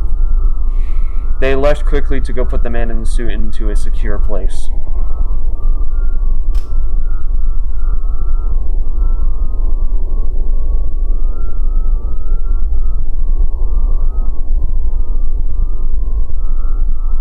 They feared the worst coming back. Oh my god. Oh my god. Yeah. She filled the suit, didn't she? You'll have to see.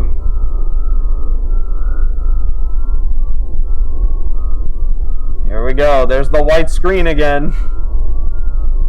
Here we go. This is what they expected.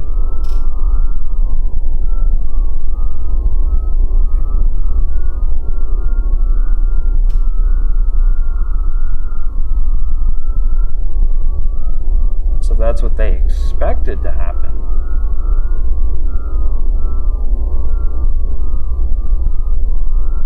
This is what they found.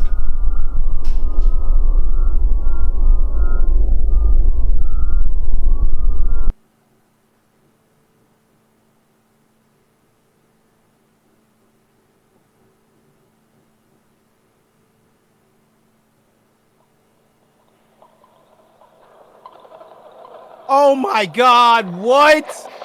Yep.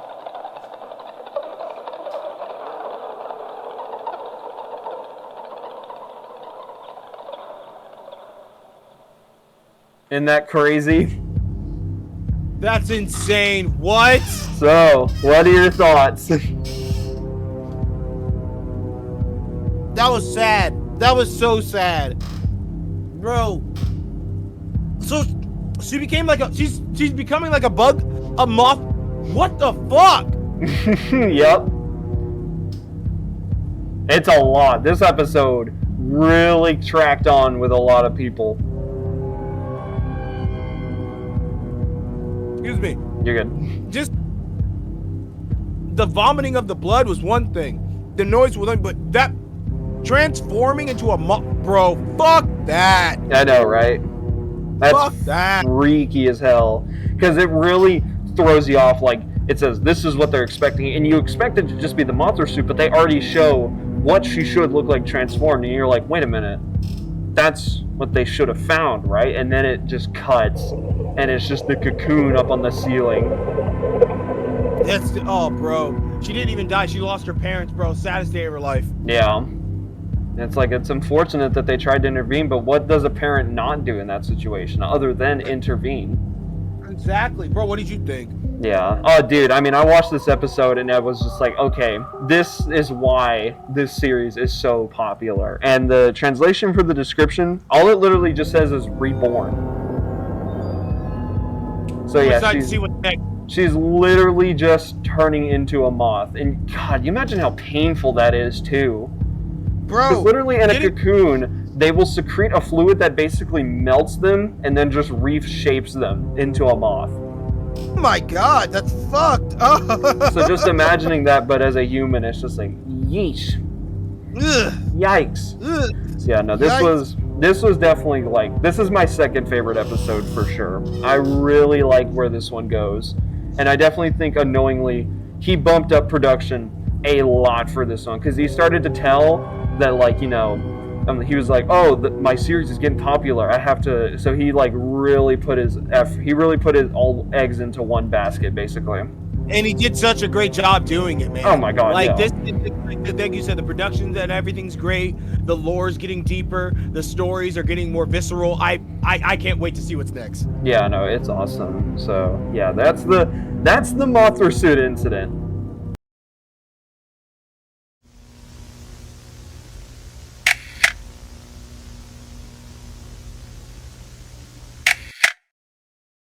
Alright, so after that crazy incident, we have a couple updates that we need to cover regarding like Toho and another setup of another character.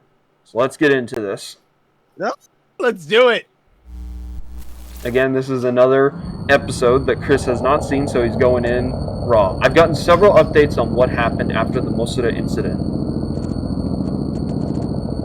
7 important things happened during that. 7. The spy had passed by a room where a Toho executive and a government figure were talking. Interesting. They were talking about the current state of the matter.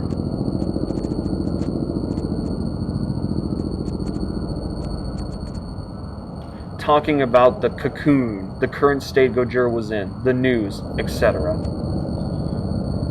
Interesting. The most important detail I got from that was that I finally knew who was helping them along with hiding this. Yeah, that makes sense.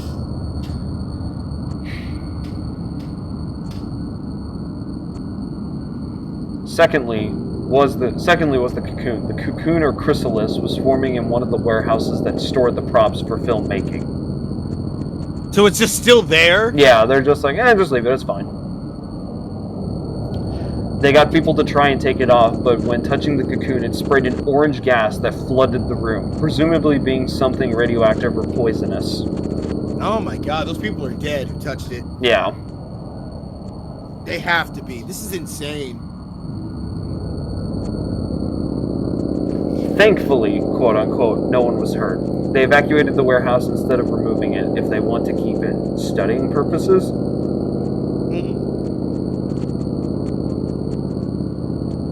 I am very agitated about this whole situation. They're doing stupid little mistakes that ruin other people's lives. Yeah, that's companies for you. Yep. Thirdly, scientists or specialists arrive on the scene where the man in the suit released his blood, quote-unquote. Okay. Expecting the same puddle before, but they were met with this. Wait, what happened? I actually don't remember.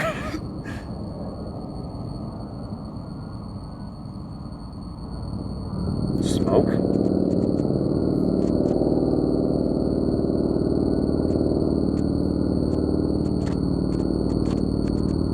Looks like all the trees died around it, too. Oh, yeah. It had gotten so bad that they needed people in hazmat suits so they could come closer to the puddle. So yeah, it's radioactive then. As they looked at the puddle, they realized that they needed to shut down the area. Jesus. They were too afraid to touch the substance, so they'd closed down the area.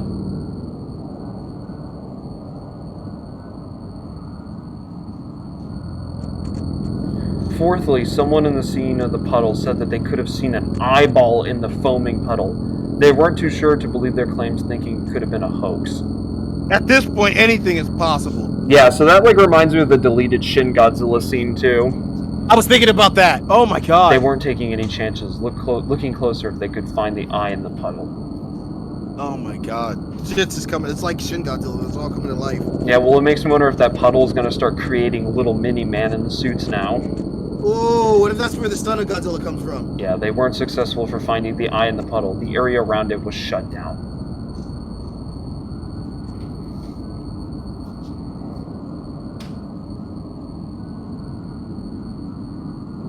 Fifthly, I found out that they were going to make another movie despite what is going on.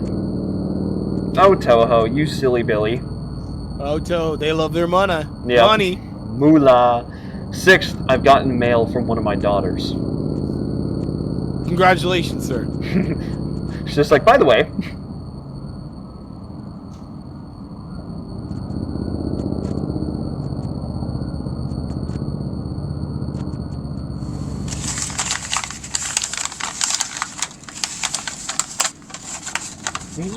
We just got a letter. Me, mommy, you, camera. And who's that in the background? Who the hell's blanked out? I know, who is that? It's Goji. Yeah. We miss you, Daddy. Dear, I can't read cursive. I have been worried about you. Yeah, no. I'm cooked. I can't read that.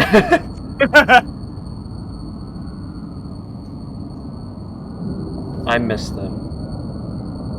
God, this one's more somber. This one, jeez. I know, I feel bad for this guy. Wow, that's deep.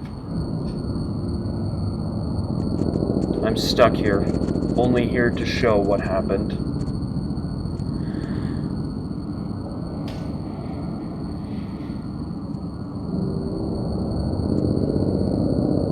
I want to go home, but I can't.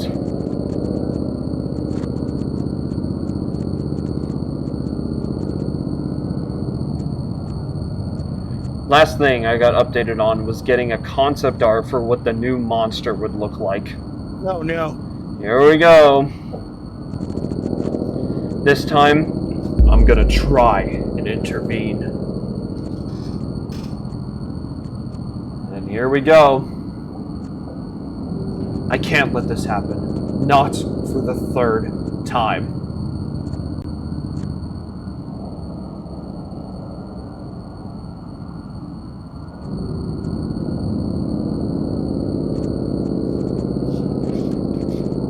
Oh my god, There I love it. he is. Love it. That boy Ghidorah. King Ghidorah. And there we go. There is the 7 updates video. What do you think? I loved it. Built up a lot of hype for Ghidorah, built up a lot of hype for the game, a lot of development for the character. Yeah.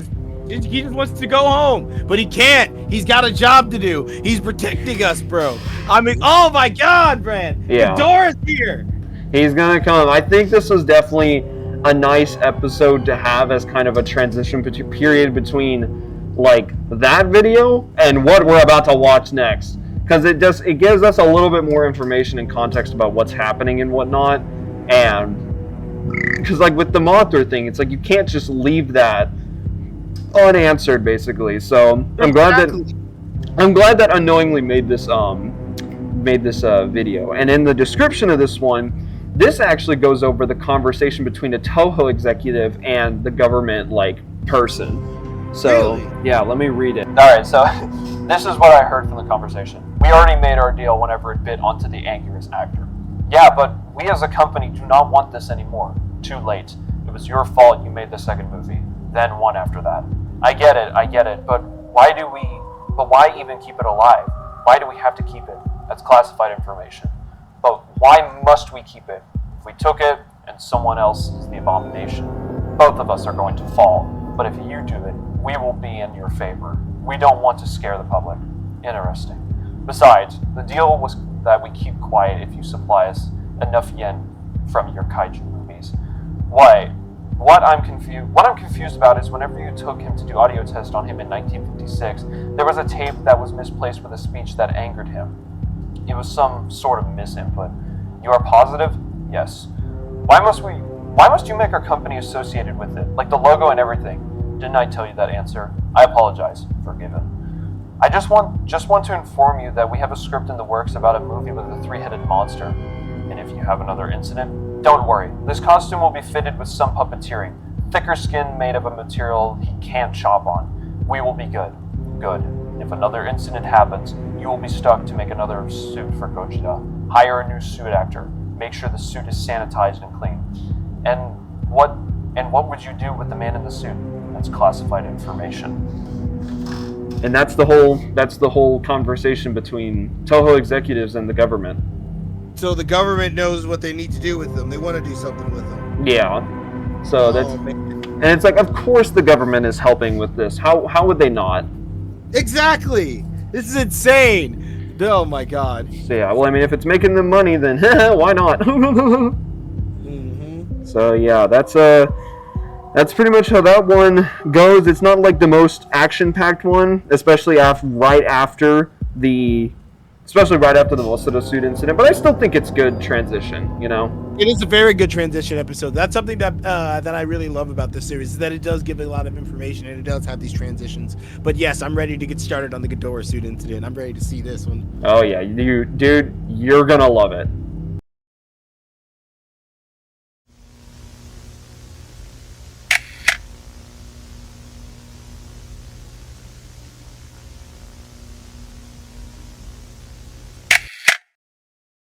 Alright, I'm not even going to give an explanation for this one. We're just going to get right into the final episode for tonight's showing, Ghidorah Suit Incident 1964. Go ahead, my man. Let's jump into it. I'm very excited. Alright, here we go.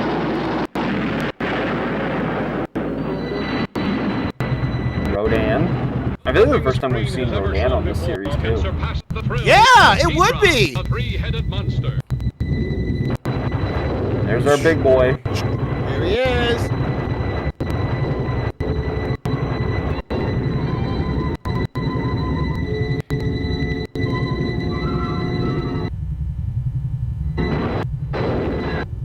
I like with this one that the clips are like blipping in and out.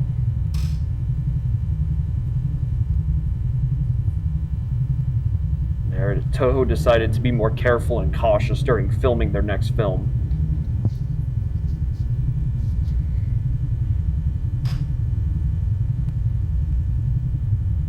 Their plan was to make a semi-puppet semi-suit. Their reasoning for this was to possibly confuse the man in the suit.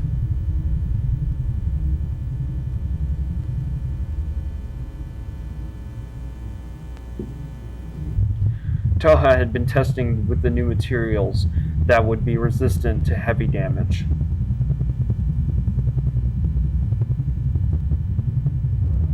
The materials consisted of and I like how he's blurring the faces out. yeah.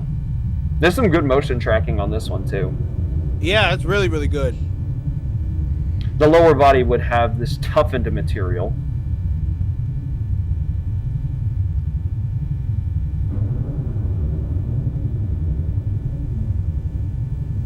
The head and neck, however, were made for puppeteering, meaning that they wouldn't be able to be made out of this material.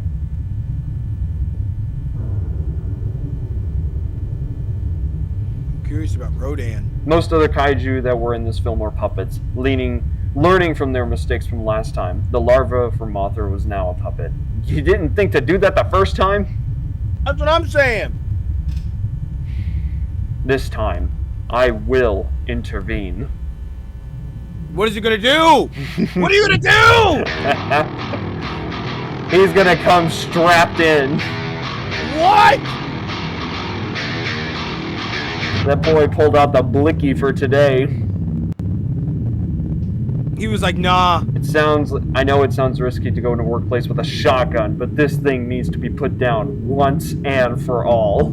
Like the big dog he is, bro. He's going in with the Doomslayer shotgun. That's what I'm saying, bro. He's got his upgrades. He's about to start hearing rock music. It's crazy. Oh yeah, he's ready.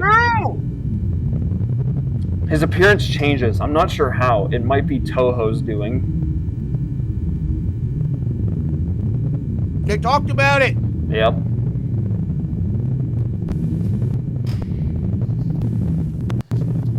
Toho's team were incredibly confident about their plan, as usual. We're gonna get him this time. Yeah. However, their confidence was put to the test. Oh boy, what the fuck did he do?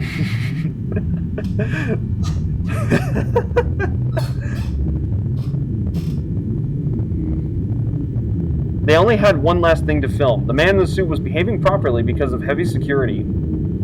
He saw the strap, bro, and he was like, yeah. huh? Oh boy, here we go. The man in the suit couldn't possibly take a bite out of the suit actor because of the toughened material. However, they've forgotten about one thing.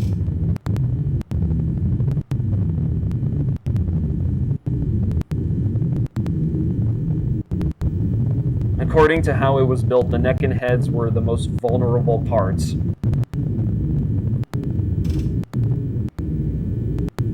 The neck and head were supported by the suit actor's arms and hands.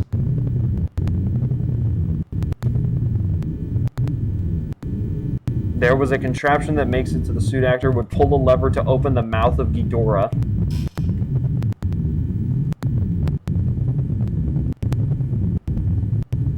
In one of the last shots, the man in the suit would just stay there, not moving. He's hunched over, bro. It's then over. He would start to shake violently. Oh no, it's coming. Spit your ass in blood. Yeah. The team on the set tried to do something, but the suit actor for Ghidorah got too close.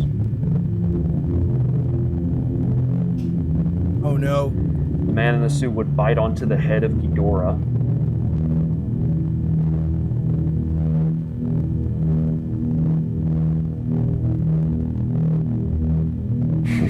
What is he gonna do?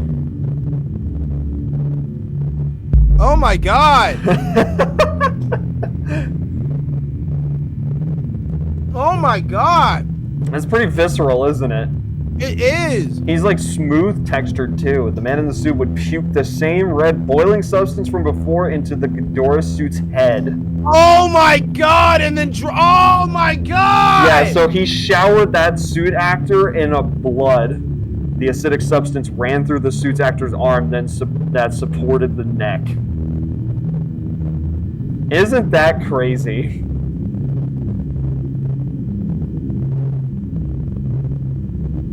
Oh my god.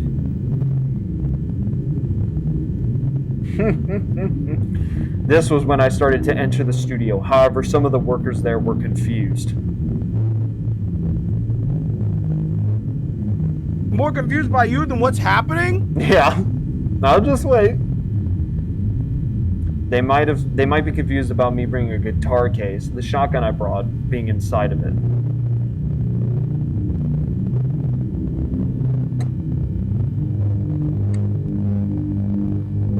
They stopped and asked me, "Where have you been?"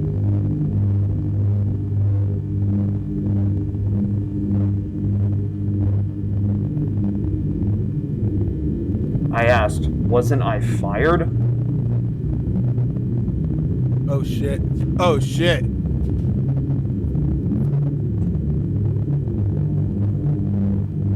"You never were," they replied. I'm confused.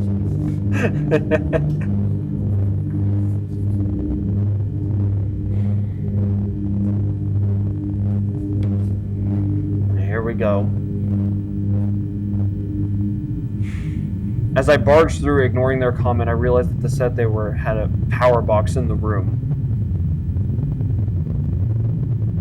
He must have noticed me because after puking his acidic blood in the head of the Ghidorah suit, he faced the power box. It happened so fast.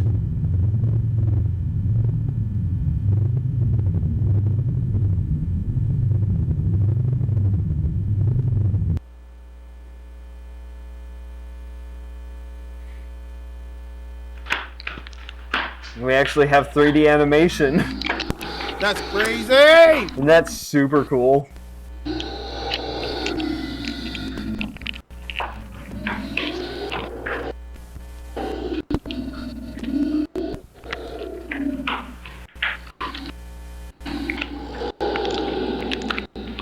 Oh my god!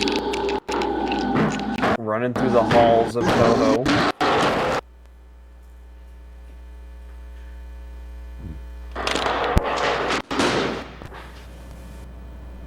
Took the shot.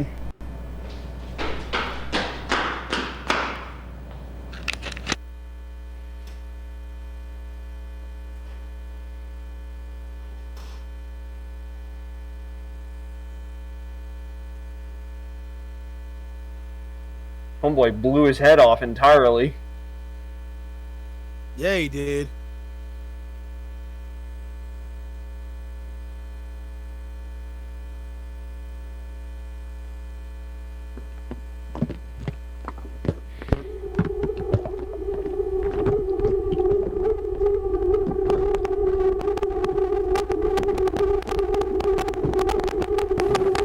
Oh shit! But he regenerated. Oh shit! Isn't that crazy? It's already too late. He's gone too far past the point now. It's too late. He's crossed that threshold. Then there's this part that I've never understood what is happening here. God, what the fuck?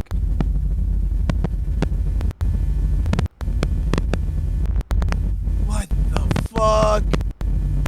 There's something moving. I guess that's him down there. Yeah. He's like twitching.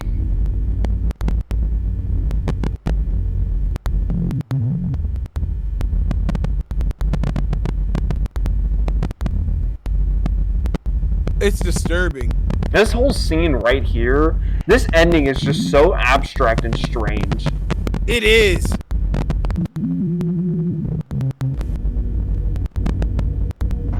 I guess that's him down there. And there's Ghidorah. And what's left of him. Oh my god. Oh my god, that poor guy. Yeah, now that is horrific. And there we go. That is so far the complete Man in the Suit series. So what did you think of this episode? Wow, that was just a bleak way to end it so far. Oh my god, it just left me with more questions. Because, like, Jesus Christ, that poor Ghidorah. Oh man, the actor in the Ghidorah suit, bro, he's fucked. Like, I couldn't imagine getting rained down and then acid blood, then him being chased. Oh my god, oh my god. Oh my god, I want to know if he survived. He had to have. I wonder if he did. That was incredible. It's pretty crazy. I mean, this episode was huge when it aired for sure, because it was just like, we had been building up to this moment for so long, and I really like what he did with this one for sure. I definitely enjoyed the direction he took, and like, you know, I'm just imagining like playing Ghidorah in that moment. And all of a sudden, you're like walking up to Godzilla because you think it's a part of like the act, and suddenly you feel like the middle head like tugs, so you kind of jolt a little bit, and then you just hear like this gurgling noise, and then you look up and it's just pure red. My god, that's what I'm saying, bro. Like, and it's acidic too, so it just probably melted him and fused. Oh my god. Yeah. That's insane. That's Poor like guy. the most brutal so far. That was the most brutal. Yeah, no, I love this episode. I love that the main character is just like, I'm gonna fucking shoot him. I'm gonna do what I can, but I do what I must. Godzilla must die. I'm gonna fucking kill him. And then he regenerates, and it's just like, well, at least I tried. yeah, oh well, all right, time to die. And it makes me wonder, because there's no other new episodes after this so far, so it makes me wonder if he did die. Yeah, I'm curious too. So it's like there's a whole, every episode there's some questions that are answered and then there's some that are just brought in. And it's like with him being like, you know, they were like, you never were fired. So does that mean that Goji also like forged a resignation letter? Like he fired him? That's crazy. Yike! Oh my god!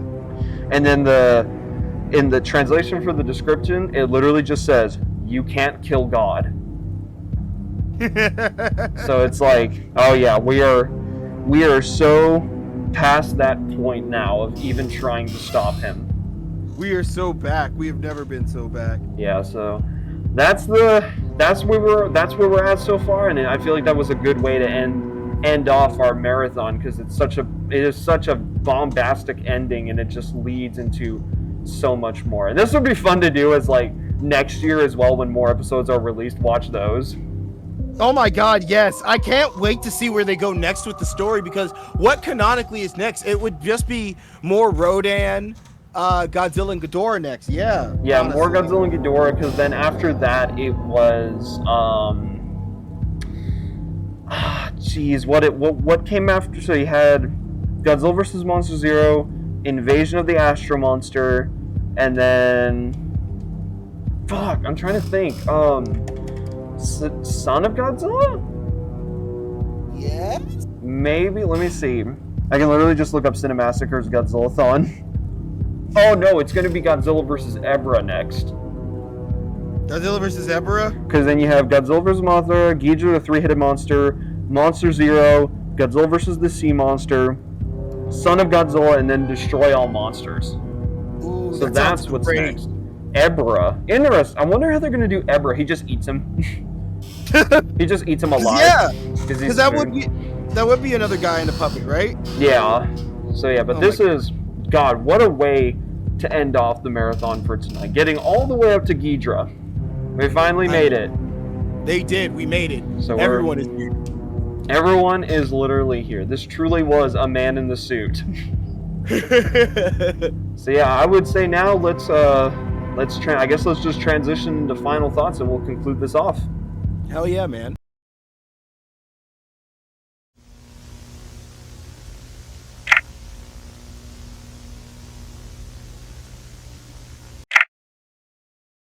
So with all the episodes out of the way, I would say let's just give our final thoughts on this analog horror series now that it's Halloween night, because we've been here that long. So, Chris, what do you think about this whole series and whatnot made by Unknowingly? I thought it was wonderful, absolutely wonderful. I love that there's so much love for the Godzilla franchise in this. There's so much love for analog horror in this. If you're a massive fan of analog horror, you are doing yourself a disservice by not watching this and just and supporting this kind of stuff, because this stuff is fantastic. It's absolutely fantastic. Diego Doom reference. Exactly. Absolutely fantastic. Yeah, no, I would agree. I mean, watching this series back in like March of this year, this series by Unknowingly just has so much more love and craft and, like, I would say wit to it as well. There's so much uniqueness in this series, and I love it so much. It definitely stands out beyond any sort of analog horror series that I've seen. I would say it's up there with like Vita Carnis, Mandela Catalog, and the old FNAF VHS tapes. It stands out and it's so good. I love it. It reminds me also of Kids on the Floor too. Have you seen that one, or Kids in the Home, or whatever? I feel like I've seen a little bit of that, and I can definitely see the inspiration behind it. Yes, man, definitely. And also the fact that so many Godzilla fans and whatnot are coming to help Unknowingly with like the 3D animation and the art and whatnot. It's like it is actually like a group collaborative effort, and I love that. You too. It's so good. Also, you can tell his grammar and everything's getting a little better too now. Yeah, he's definitely like double checking his grammar and whatnot, and it's just, you can see how much this series is evolving over time. Exactly. I can too. It's really, really cool. it's very cool with that as well, man. Like God, man, I'm so happy. I'm so happy that we were able to do this and experience this together, and I was able to see the newer stuff because of you. Yeah, and I'm so glad that I got to see your first time reactions for those last 3 episodes, because those are some of the best as well. Dude, honestly, I would, unknowingly, I'm not gonna lie, if you're watching this, let us be voice actors in it. We'll work for you. Work for free, bro. I'll make art for you. I don't care. Work for free. I will be a voice actor and whatnot, because I would love to, even if it's just a small little portion. Like, I can rely. I mean, hey, you know where to hit me up.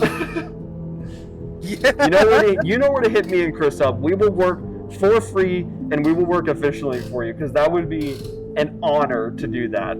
Yes, it will. God, bro, I really, really want to see what they do with Manila.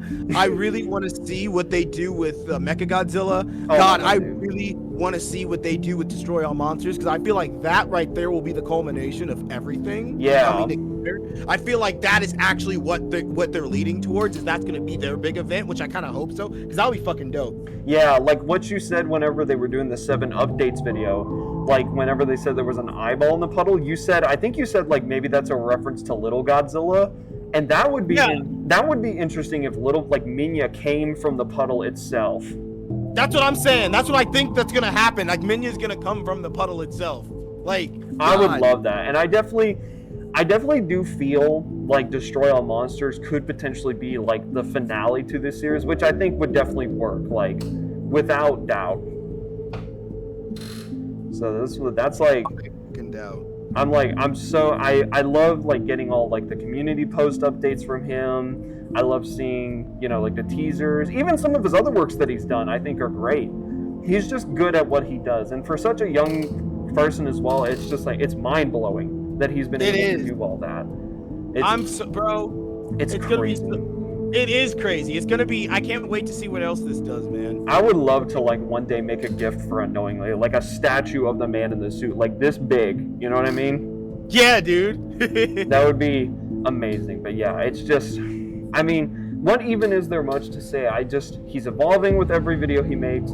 His concepts are good. His audio design, I will say, it is phenomenal. I love what he does. Phenomenal. It is so inspiring, and I love seeing what he puts out. I think the art that he gets to receive and put in his content is great. It's so like visceral and uncanny, and I think that works perfectly. I don't know, man. It's just a good ass series. What can I say? It is a good ass series. I can't fucking wait. Can't fucking wait for more. Yeah, and for Halloween, I figured, why the heck not? Watch a scary series on this Halloween night. Exactly, and this is such a good night too, and it actually did become night. Yeah, we started in the daytime, and now we're transitioning to night. How ironic. How ironic indeed. This is great. Yeah. So I feel like with all that out of the way, I could say this is probably going to be the end of this video. Once again, I mean, huge, massive shout out to Unknowingly for creating this huge series, and just, yeah, I know, give him a round of applause, because he made this entire series, and this is a video that I wanted to make for, like, to give him, even as if he doesn't have enough recognition, just more recognition for this just amazing Godzilla analog horror series. One of the best out there. Go subscribe to his channel, go like all these episodes, like his community posts, like his other projects too, like I think it was like War of the Worlds analog horror that he did. He's done other works, and I would say go subscribe to them. Seriously, dude, if you're watching this, you are awesome. You make some amazing content, and I love to see everything that you make. And exactly, man. You make good stuff. Keep it up. Don't stop creating. Don't be afraid to show what you love because we can clearly tell you love Godzilla. Yeah, by amazing work. It is seriously mind-blowing what you can accomplish, even at your age, and what you do, like your technology that you were limited to is, I mean, dude, inspirational. It really is. So yeah, and of course, thank you to Monster Zero for joining me on this journey. It was a lot of fun. It was fun seeing his reaction to the new episodes, and just, again, seriously, dude, thank you so much. You've been an absolute pleasure being around today. Absolutely no problem. I had the best time. This was so much fun to do, and I appreciate you letting me be here with you, and react to this. Thank you unknowingly for the amazing content that we reacted today. Seismic, thank you for having me, and I'll see you guys when I see you guys. Yeah, so that's gonna be the end of this video. We hope that you have a great Halloween. Get a good costume out. Be safe while running on the roads. Get some good candy. And I'm Seismic. He's Monster Zero. Subscribe to both of our channels if you're interested. Drink plenty of water, and we will see you all on the flip side. Peace out and happy Halloween. Happy Halloween.